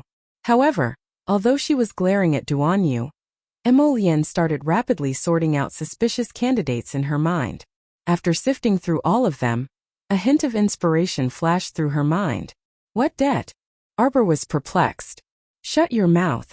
Before Duanyu could make a fuss, Emolian had already stopped him coldly. Releasing Jojo's hand, Emolian looked at Duanyu with a grin. Come with me. What do you want? Duanyu suddenly covered his chest with both hands, and his watery peach blossom eyes abruptly widened. He revealed a horrified yet beautiful face and made an action that left people speechless. Let me tell you, threats were useless. I will not yield. Jojo, I'm telling you, don't look at how this guy looks alright and is only slightly inferior to me, but he definitely owes a buttload of favors. Ow! Before Duanyu could finish his sentence, a line of fire suddenly struck the corner of his mouth. What the fuck? You dare to kill me? Duanyu threw out a handful of shooting stars with tinkling sounds. They were divided into 3 paths with 18 shooting stars in each path. Each shooting star was the size of a date pit, and they were aimed at the crown prince's head, hands, and feet. Emolian withdrew the flames on her body and sent a shockwave that deflected all of Duanyu's concealed weapons. As a result, the spectators were unlucky, accompanied by cries like, Mother, Mother, Heavens, and so on. Duanyu's 18 shooting stars scattered. After being deflected by Emolian, they separately flew towards the people of Daybreak Sect, Heavenly Dao Sect, and Purple Firmament Faction. The spectators were simply dumbfounded. Who would get caught in the crossfire like you guys? Perhaps the 2 of them were fine after the fight, but the spectators were dying from watching the show. They couldn't understand what was going on at all. This drama was really one scene after another. It was so brilliant that it was an eye-opener.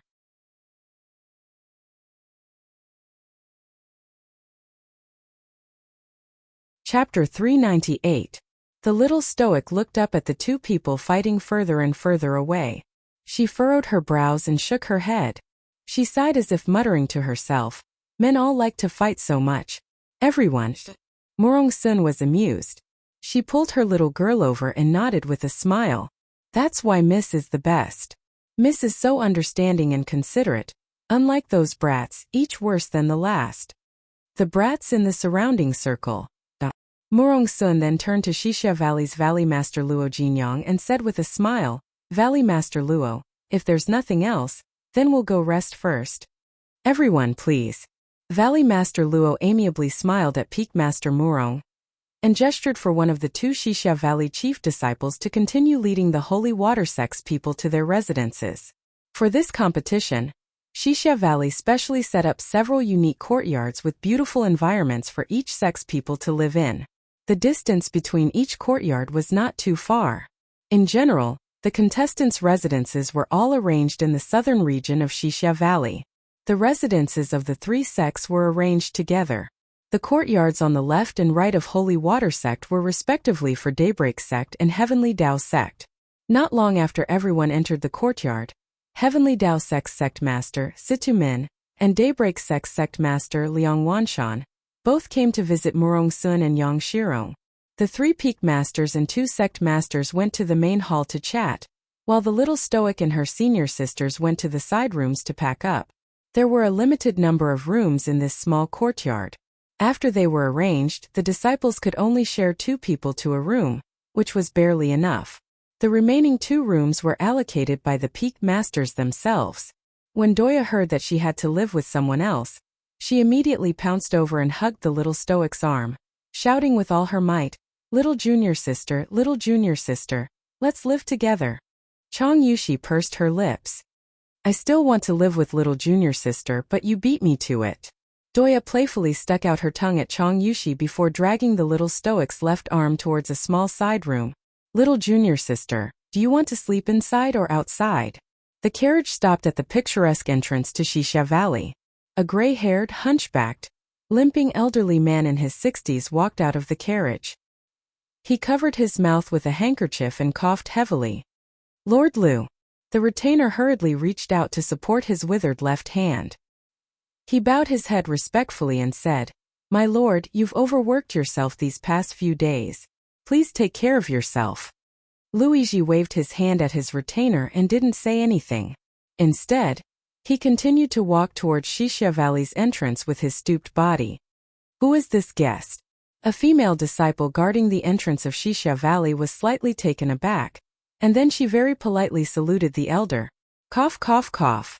Luigi took out an invitation from his sleeve and handed it over. The female disciple cupped her fists and bowed. "So you're a guest elder of the Ghost Sect. Greetings, Your Honor. Your Ghost Sect group has already moved into the 4 southern courtyard. I'll get someone to lead you there." Cough, cough, cough.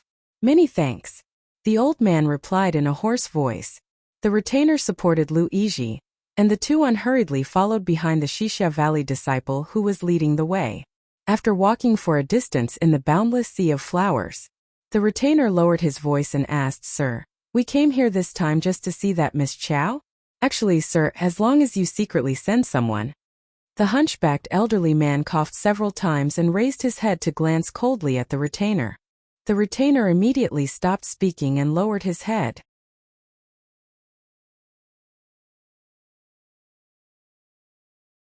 Chapter 399. Luigi walked very slowly with a hunched back. He glanced at the Shisha Valley disciple leading the way in the distance and coldly said, "Did you forget that the group of people you sent out didn't even enter Shijo City's Chow family's courtyard?" The retainer hung his head even lower in shame. "It's better to wait and see. Don't be too ostentatious." The elderly man coughed several times in succession before grabbing the retainer's arm and having him speed up to catch up with the Shisha Valley disciple in front. When the 2 people passed by the second southern courtyard, they stopped and glanced inside the courtyard. The Shisha Valley disciple hastily said, "The first to third courtyards are where the 3 sects are located. The Holy Water Sect's disciples live in the second southern courtyard." Cough, cough, cough. Luigi nodded while coughing while clutching his handkerchief. His pensive gaze was fixed on the entrance to the Holy Water Sect's courtyard. He stared for a while before saying, "I heard that there's a spring on the Holy Water Sect's snowy peak that releases water all day long. The water is clear and free of impurities, so it's named the Holy Water Spring." Cough, cough, cough.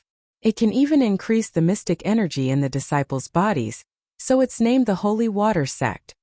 The Shisha Valley disciple nodded with a smile. This disciple has also heard that the Holy Water Sect has more than 800 disciples. "I heard that they were all selected to enter after passing the Holy Waters test." Luigi nodded with a smile. Suddenly, he saw the courtyard's door open. A delicate and pretty girl in a red short-sleeved shirt walked out while dragging another little girl in plain clothes with a face as cold as snow. The red-clothed girl couldn't help but be startled when she saw the people standing outside the door. She subconsciously took the little girl's hand and glanced at the Shisha Valley disciple with vigilant and suspicious eyes. "What are you standing here for?" "Little junior sister, please don't misunderstand. This is the Ghost Faction's guest elder. I'll bring them to the Ghost Faction's courtyard." The Shisha Valley disciple nodded at the 2 with a kind smile. "Oh, Doya nodded and turned to say to Arbor, "Little junior sister, let's go. When I came in I saw a pavilion with a pretty good view. I'll bring you up there to take a look." Arbor nodded and abruptly turned her head. A trace of severity shot out of her eyes and shot directly at the elderly retainer who was peeping at her. The attendant was shocked. Cold sweat was about to drip down from his forehead. "You're up to no good." Arbor was very sensitive to people's auras. Ever since her rebirth, she could tell at a glance who was friendly to her and who was hostile to her. Luigi's heart skipped a beat, and he hastily tugged at his retainer. He turned around with a stifled cough and gave the little stoic an unsightly smile. "Little miss, cough cough cough, you're thinking too much. We've never met before, so why would I, cough cough, harbor ill intentions towards you? Hellgate." The little girl raised her voice slightly. The heart of the Xixia Valley disciple who had already experienced her prowess jumped slightly, and he hurriedly went up to salute her. He tried to smooth things over with a smile. "Little junior sister, please don't be angry. This old mister is only a guest elder of the ghost faction. He doesn't know anything about what happened earlier. Be careful." Arbor glanced coldly at the elderly man and his retainer. "I'll be the first to send people who harbor ill intentions towards me to hell." The retainer's forehead was drenched in cold sweat. He secretly exchanged glances with the elderly man and watched the little stoic leave with a myriad of emotions. As expected, she was a tough bone to chew. No wonder that person above valued her so much. She really wasn't easy to deal with.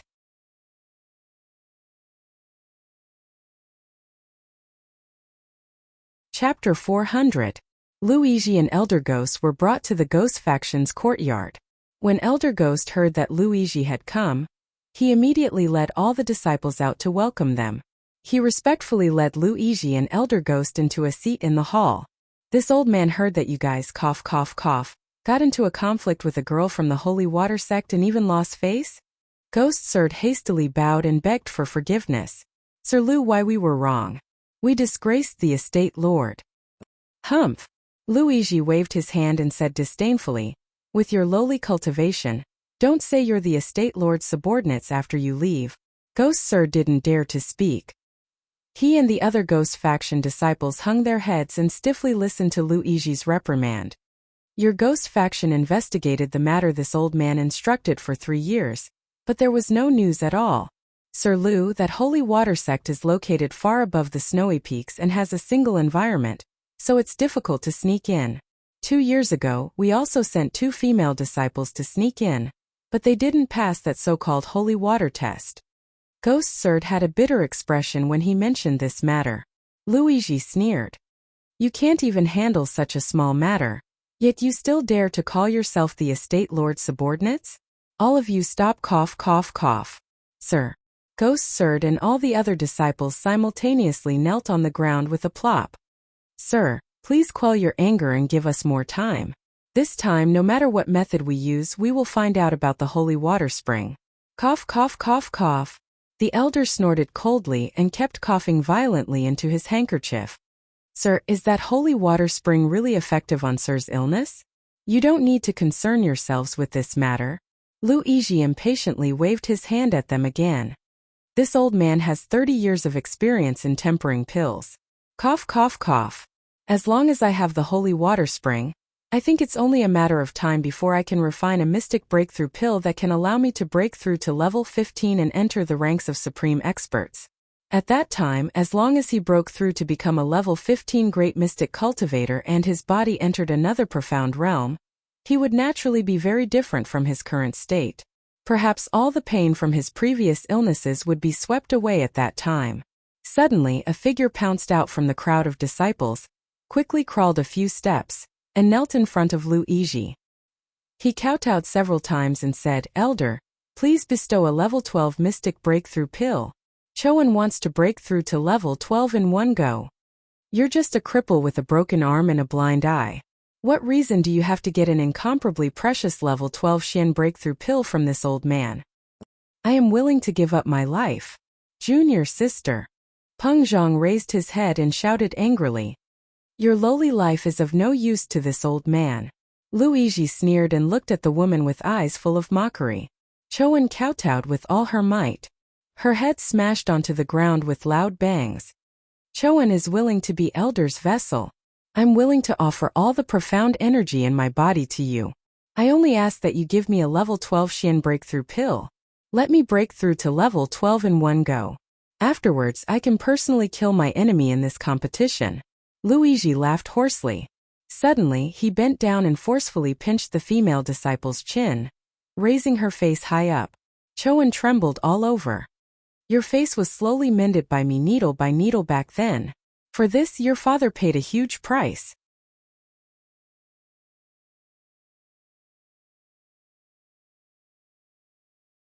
Chapter 401. Luigi flung her face away and snorted. Would this old man be interested in a fake face? Elder.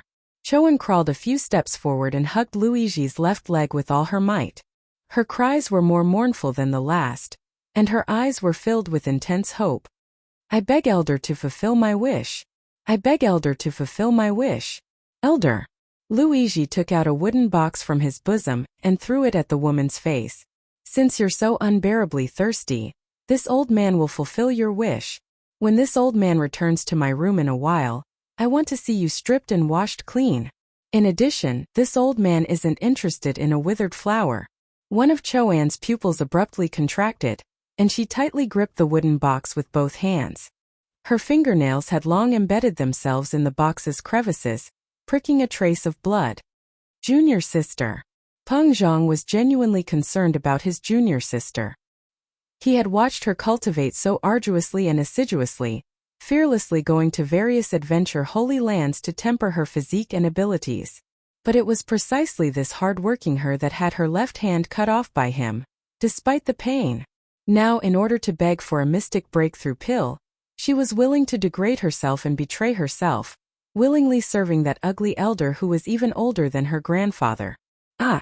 Peng Zhang burst out with a loud yell, and then he was forcefully held down by the two disciples around him. Junior sister, you can't do this. Junior sister, junior sister. The two disciples firmly covered Peng Zhang's mouth with their hands, preventing him from making any more sounds. Peng Zhang struggled on the ground, and his pair of eyes peeked out from under the gray cloth, bursting with heartache and anger.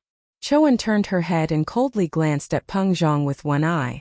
Then she tightly gripped the wooden box in her hand and abruptly turned her face away, no longer looking at him. Senior brother, although you are very concerned about me, this is far from enough. What I need is a powerful person to protect me by my side, so that I will never suffer any harm. You, too weak and simply don't deserve to stand by my side. That night, Choan walked step by step into Elder Lu's room. She blew out the lamp and lay on the cold bed, her whole body cold. She stared straight at the black silk canopy above her head, a teardrop falling from the corner of her eye. Her father, her family, and him. Since she couldn't rely on anyone, she could only work hard and fight for herself. She wanted to become stronger. She wanted to become a great level 12 mystic cultivator. She wanted to trample that bitch under her feet in the competition fair and square. She wanted that heartless man to know that even if it was someone he treasured the most in his heart, once they entered the arena, life and death would be up to fate. Not everything could be controlled by him. This time, she wanted him to be powerless to reverse the situation. She just didn't know if she would still be able to see that cold and indifferent him at that time. My Joe's section break. Arbor slept in the middle of the night, only to hear a commotion outside the courtyard, and the lights were lit up little by little. Doya turned over and placed a calf on her lap. She smacked her lips and continued to sleep, showing no signs of waking up. Arbor glanced at her speechlessly.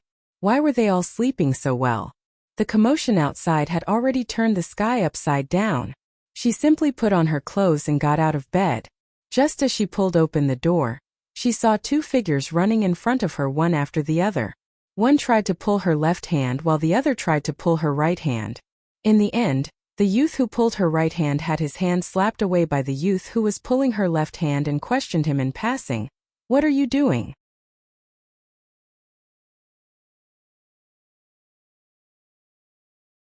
Chapter 402.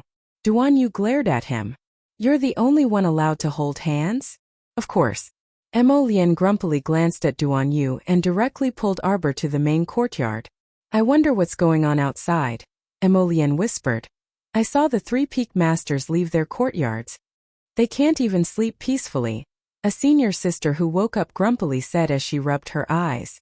Soon they saw young Shirong walk in with a dark face. She waved her hand at the holy water sect disciples. Go sleep. Ignore them.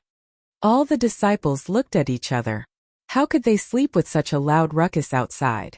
They heard a male disciple from Daybreak sect and not the Heavenly Tao sect say in a low voice, You people from Koitus sect say you lost your pet as soon as you arrive and even insist on searching their courtyards from house to house.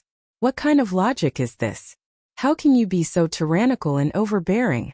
Can't you wait until daybreak? Oh my! This handsome brother, why are you so fierce? This servant is so scared. Do you want to touch and see that this servant's heart is still thumping non-stop because of you? A gentle and charming voice instantly made all the Holy Water sect disciples' hair stand on end when they heard it. Fuck, those vixens from Koitus sect came. They were as disgusting as always and had to mumble a few syllables when they spoke. Scram. Someone from the two sects shouted angrily, probably because that female disciple from Koitus sect who threw herself into the man's arms was loathed. Why are you so fierce? If you don't like this servant, then this servant won't lean on you. That woman's voice was mellow and contained a hint of seductiveness as she spoke delicately. Suddenly she raised her voice slightly, and with a coquettish voice that gave people goosebumps, she shrieked, Aya, it's Big Brother Situ. I didn't even see you. Big Brother Situ, why aren't you calling Mayor here? Duan Yu shuddered all over when he heard this. Why were the women of Koitus faction each more disgusting than the last? He had to hurry and look at his little stoic more often to wash his eyes and make himself feel better. Young Shirong's expression turned even uglier. She waved her hand at the disciples and said, Don't worry about it. Go back to your rooms. The little stoic silently turned around, wanting to listen to Second Antmaster and return to her room to be a very obedient child. However, the speed at which they stirred up trouble was completely out of your expectations. With a thud, the door to the second southern court, where the Holy Water sect temporarily resided, was kicked to the ground. When Xiaomu turned around, she saw Situ-yi, that handsome youth with sword-like eyebrows, bright eyes and graceful features, hastily fleeing behind her and Emolian as if he was being chased by a ghost. Aya, brother Situ, don't run. You're making me so nervous. The little stoic got a clear look at that girl called Mei-er. Her figure was rather impressive under her bright yellow dress. At first glance, she really did have a surging something, and her slender waist couldn't be held in one hand. She was a peerless beauty, but she had a gaudy temperament. Situ-yi hid behind the little stoic and Emolian. He shook his body and fiercely rubbed the fine goosebumps that protruded from his arms. He really couldn't take it anymore. Duan Yu was dumbfounded. He didn't expect things to take such a sudden turn for the worse. He was just about to find a place to hide, but it was already too late. Mei-er was originally pouncing at Situ-yi, but when she suddenly saw Duan Yu and Emolian after pouncing to the side, she was instantly stunned and screamed with a handkerchief stuffed in her mouth.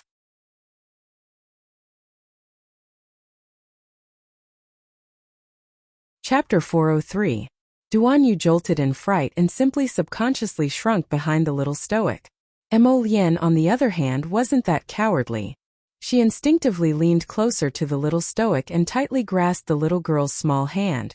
Just as Mei-er was about to pounce forward, the stoic face raised her leg and kicked Mei-er's stomach under everyone's twitching mouths, sending her flying. Well done. Duan Yu and our dear Situ-yi both gave the little stoic a thumbs up in their minds. Heavens, they only felt that if their limbs touched that woman from Koitus faction, they would feel very dirty and uncomfortable. The little stoic blocked evil spirits and blocked wind and moon. The stoic and icy face was simply an invincible basin of cold water that could drench people from head to toe and chill them to the core. Why are you making a fuss in the middle of the night? Can't you let people rest? Wei Nanfeng sleepily walked in, followed by Bailey Shi and Princess Michiime, struggled to crawl up from the ground, her pretty face already flushed red from anger. She turned around and stormed to Arbor, shouting angrily, Who are you? You stink to death. Stay away from me.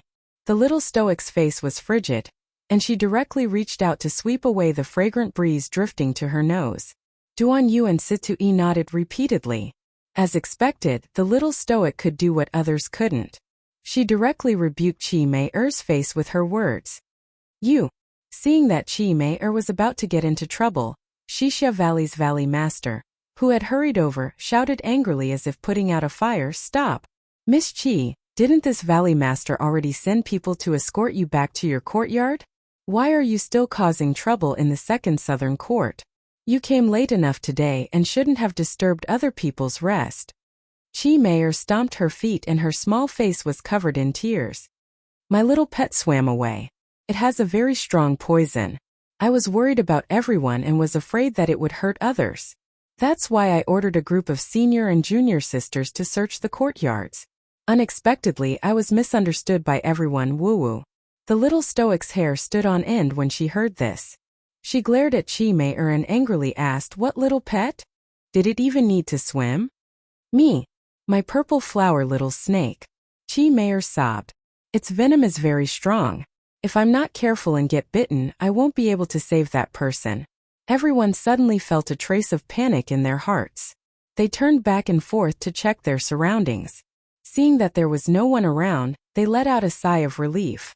Suddenly, a peal of laughter was heard from inside the room, and Murong-sun strutted out in a brocade gown. She held a thin rod in her hand and held a small snake that was slightly charred. She smiled at the person behind Chi Mei-er and said, "Old witch, long time no see. I didn't expect to be given a ration as soon as I arrived. It wasn't easy to get some food these days. Thank you, old witch. It's quite crispy and delicious when roasted. Do you want a bite too?" Everyone was dumbfounded. Peak Master Murong had actually roasted and eaten an extremely poisonous snake from the Joyous Sect. He was truly a powerful person. An old woman's face with drooping wrinkles slowly appeared in front of everyone. Only then did everyone clearly see that the Joyous Sect's faction master, Granny Witch, had also come. They heard that when Granny Witch was young, her figure was bewitching and voluptuous, and her beauty was out of the ordinary. Countless sect disciples prostrated themselves before her, but she used them all as vessels to absorb them one by one.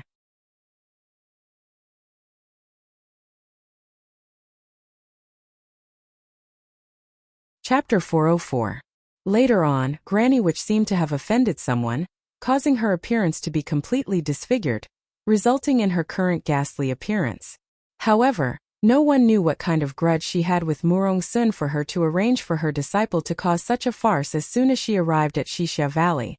Murong-sun ate that purple-flowered snake with relish, but Granny Witch's wrinkled old face had already scrunched up into a ball.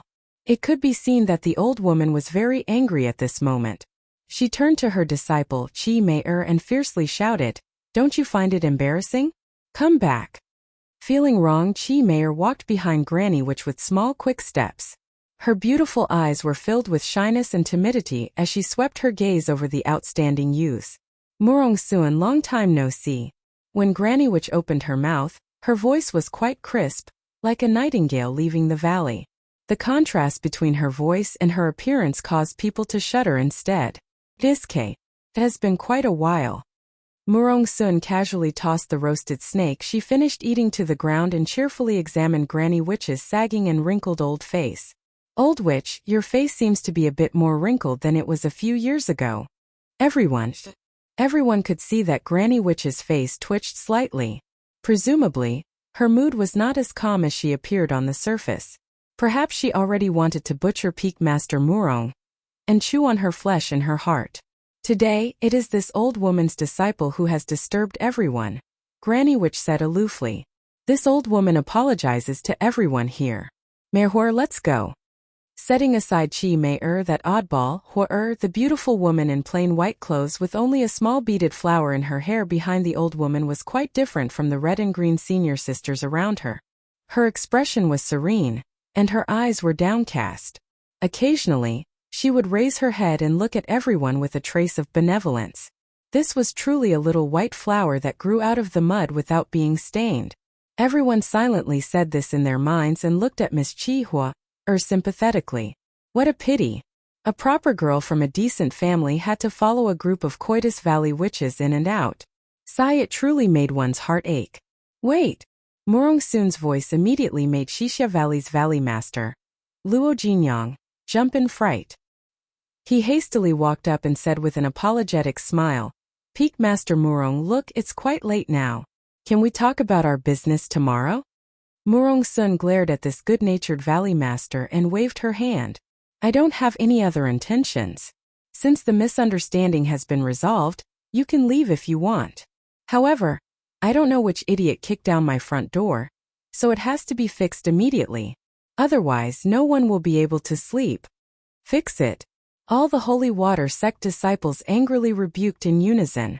Wuxia Valley's valley master, this kind old man, hurriedly nodded his head repeatedly. All right. I will immediately send someone to repair this courtyard door. I guarantee that it will be repaired immediately." Murong Sun glanced at this miserable valley master and harumphed. She quietly grumbled, "You're such a busybody." She even wanted the old witch to personally fix the door for her. This good-natured valley master was like a firefighter all day long. Wherever there was a fire, he would pour water on it. The valley master thought to himself, "I also don't want to. Who knew that you 3 sects and 5 factions would attack me the moment you see me, and you'd go even further each time?" Granny Witch led the group of Coitus sect disciples away resentfully. She was very displeased that she was unable to take Murong Sun and the others down a notch today.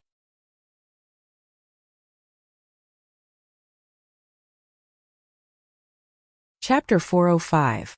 Before parting, that Miss Chi Mei-er's gaze kept roving over each of the youths. She was reluctant to part with them and found it difficult to tear her gaze away from Emolien. The little stoic suddenly raised her arm. While everyone's mouths twitched, a crow-gold arrow pierced through the air and shot straight for Chi Mei-er's shifty eyes. When Chi Mei-er saw the arrow flying towards her, her soft waist immediately leaned backwards. With a so sound, the black gold arrow flew past her face at a high speed. "What are you doing?" Chi Mei-er had just straightened her body and was about to curse when she heard another terrifying sound coming from the back of her head. Her slender waist was abruptly grabbed by Granny Witch, and her entire body floated a step to the left. She looked on helplessly as the black gold arrow that she had dodged turned around and shot towards her from the back of her head. If it weren't for Master saving her just now, her head would have been pierced by the crow-gold arrow, and her life would have been forfeit. When she thought of this, Chi Mei-er's entire body started trembling, and her venomous eyes looked at the expressionless arbor who was withdrawing his crow-gold arrow. "You!" Wuxia Valley's valley master was simply speechless. He started to regret it. Why did he agree to the 3 sects and 5 factions back then, and allow this lousy competition to be held in his valley? Wooer. He was a good old man who couldn't refuse other people's requests. He was always smiling all day and was persuaded to nod with just a few words. If he could have stuck to his principles back then and not allowed them to hold this event in the valley, he could have avoided so much trouble from quarreling with each other. Woo-woo. "Little girl, you're so young, but your heart is so vicious." Granny Witch frowned and sneered. As expected of a disciple taught by Murong Sun, "You're so vicious." "Thank you for the compliment." Murong Sun tugged at her lips. "Damn girl. How could Chi Mei-er tolerate this?" She angrily pointed at Arbor and shouted, "Why are you so vicious?" The little stoic glanced at her and dryly said, "Don't stare at me like that. I'll kill people." Everyone. PFT. Wei Nanfeng really couldn't hold back his laughter. Duan Yu and Situ Yi, who were standing behind the little stoic, couldn't help but rub their foreheads. "Little junior sister, aren't you thinking too much of yourself? She wasn't even looking at you." Chi Mei-er was so angry that her face turned red and green. She glared at her and shouted angrily, "Who's looking at you?" "You." The little stoic said matter-of-factly and stretched out 2 fingers to indicate the direction of their gazes. "You've been staring at me since just now. I don't like the look in your eyes. And your eyes are too ugly. You're drawing like a female ghost. It's better if you don't come out to scare people at night." Not to mention Wei Nanfeng, this idiot, who was unable to control himself from laughing. Everyone else present, including Bailey Shi, who was usually expressionless, couldn't help but twitch their eyebrows when they heard this. Emolien, who had been speechless all this while, suddenly lowered her head to look at the little fellow's serious expression. Well, this baby of his was very serious. She really felt that the joyous Union Valley disciple had been looking at her. For some reason, When everyone saw their little junior sister's serious stoic face, they couldn't help but roar with laughter. Murong Sun's mouth twitched, and she lightly coughed to remind the holy water sect disciples who wanted to join the crowd in roaring with laughter. Your little junior sister is still young, so don't laugh at her. Arbor was baffled and looked up at Mo Lien,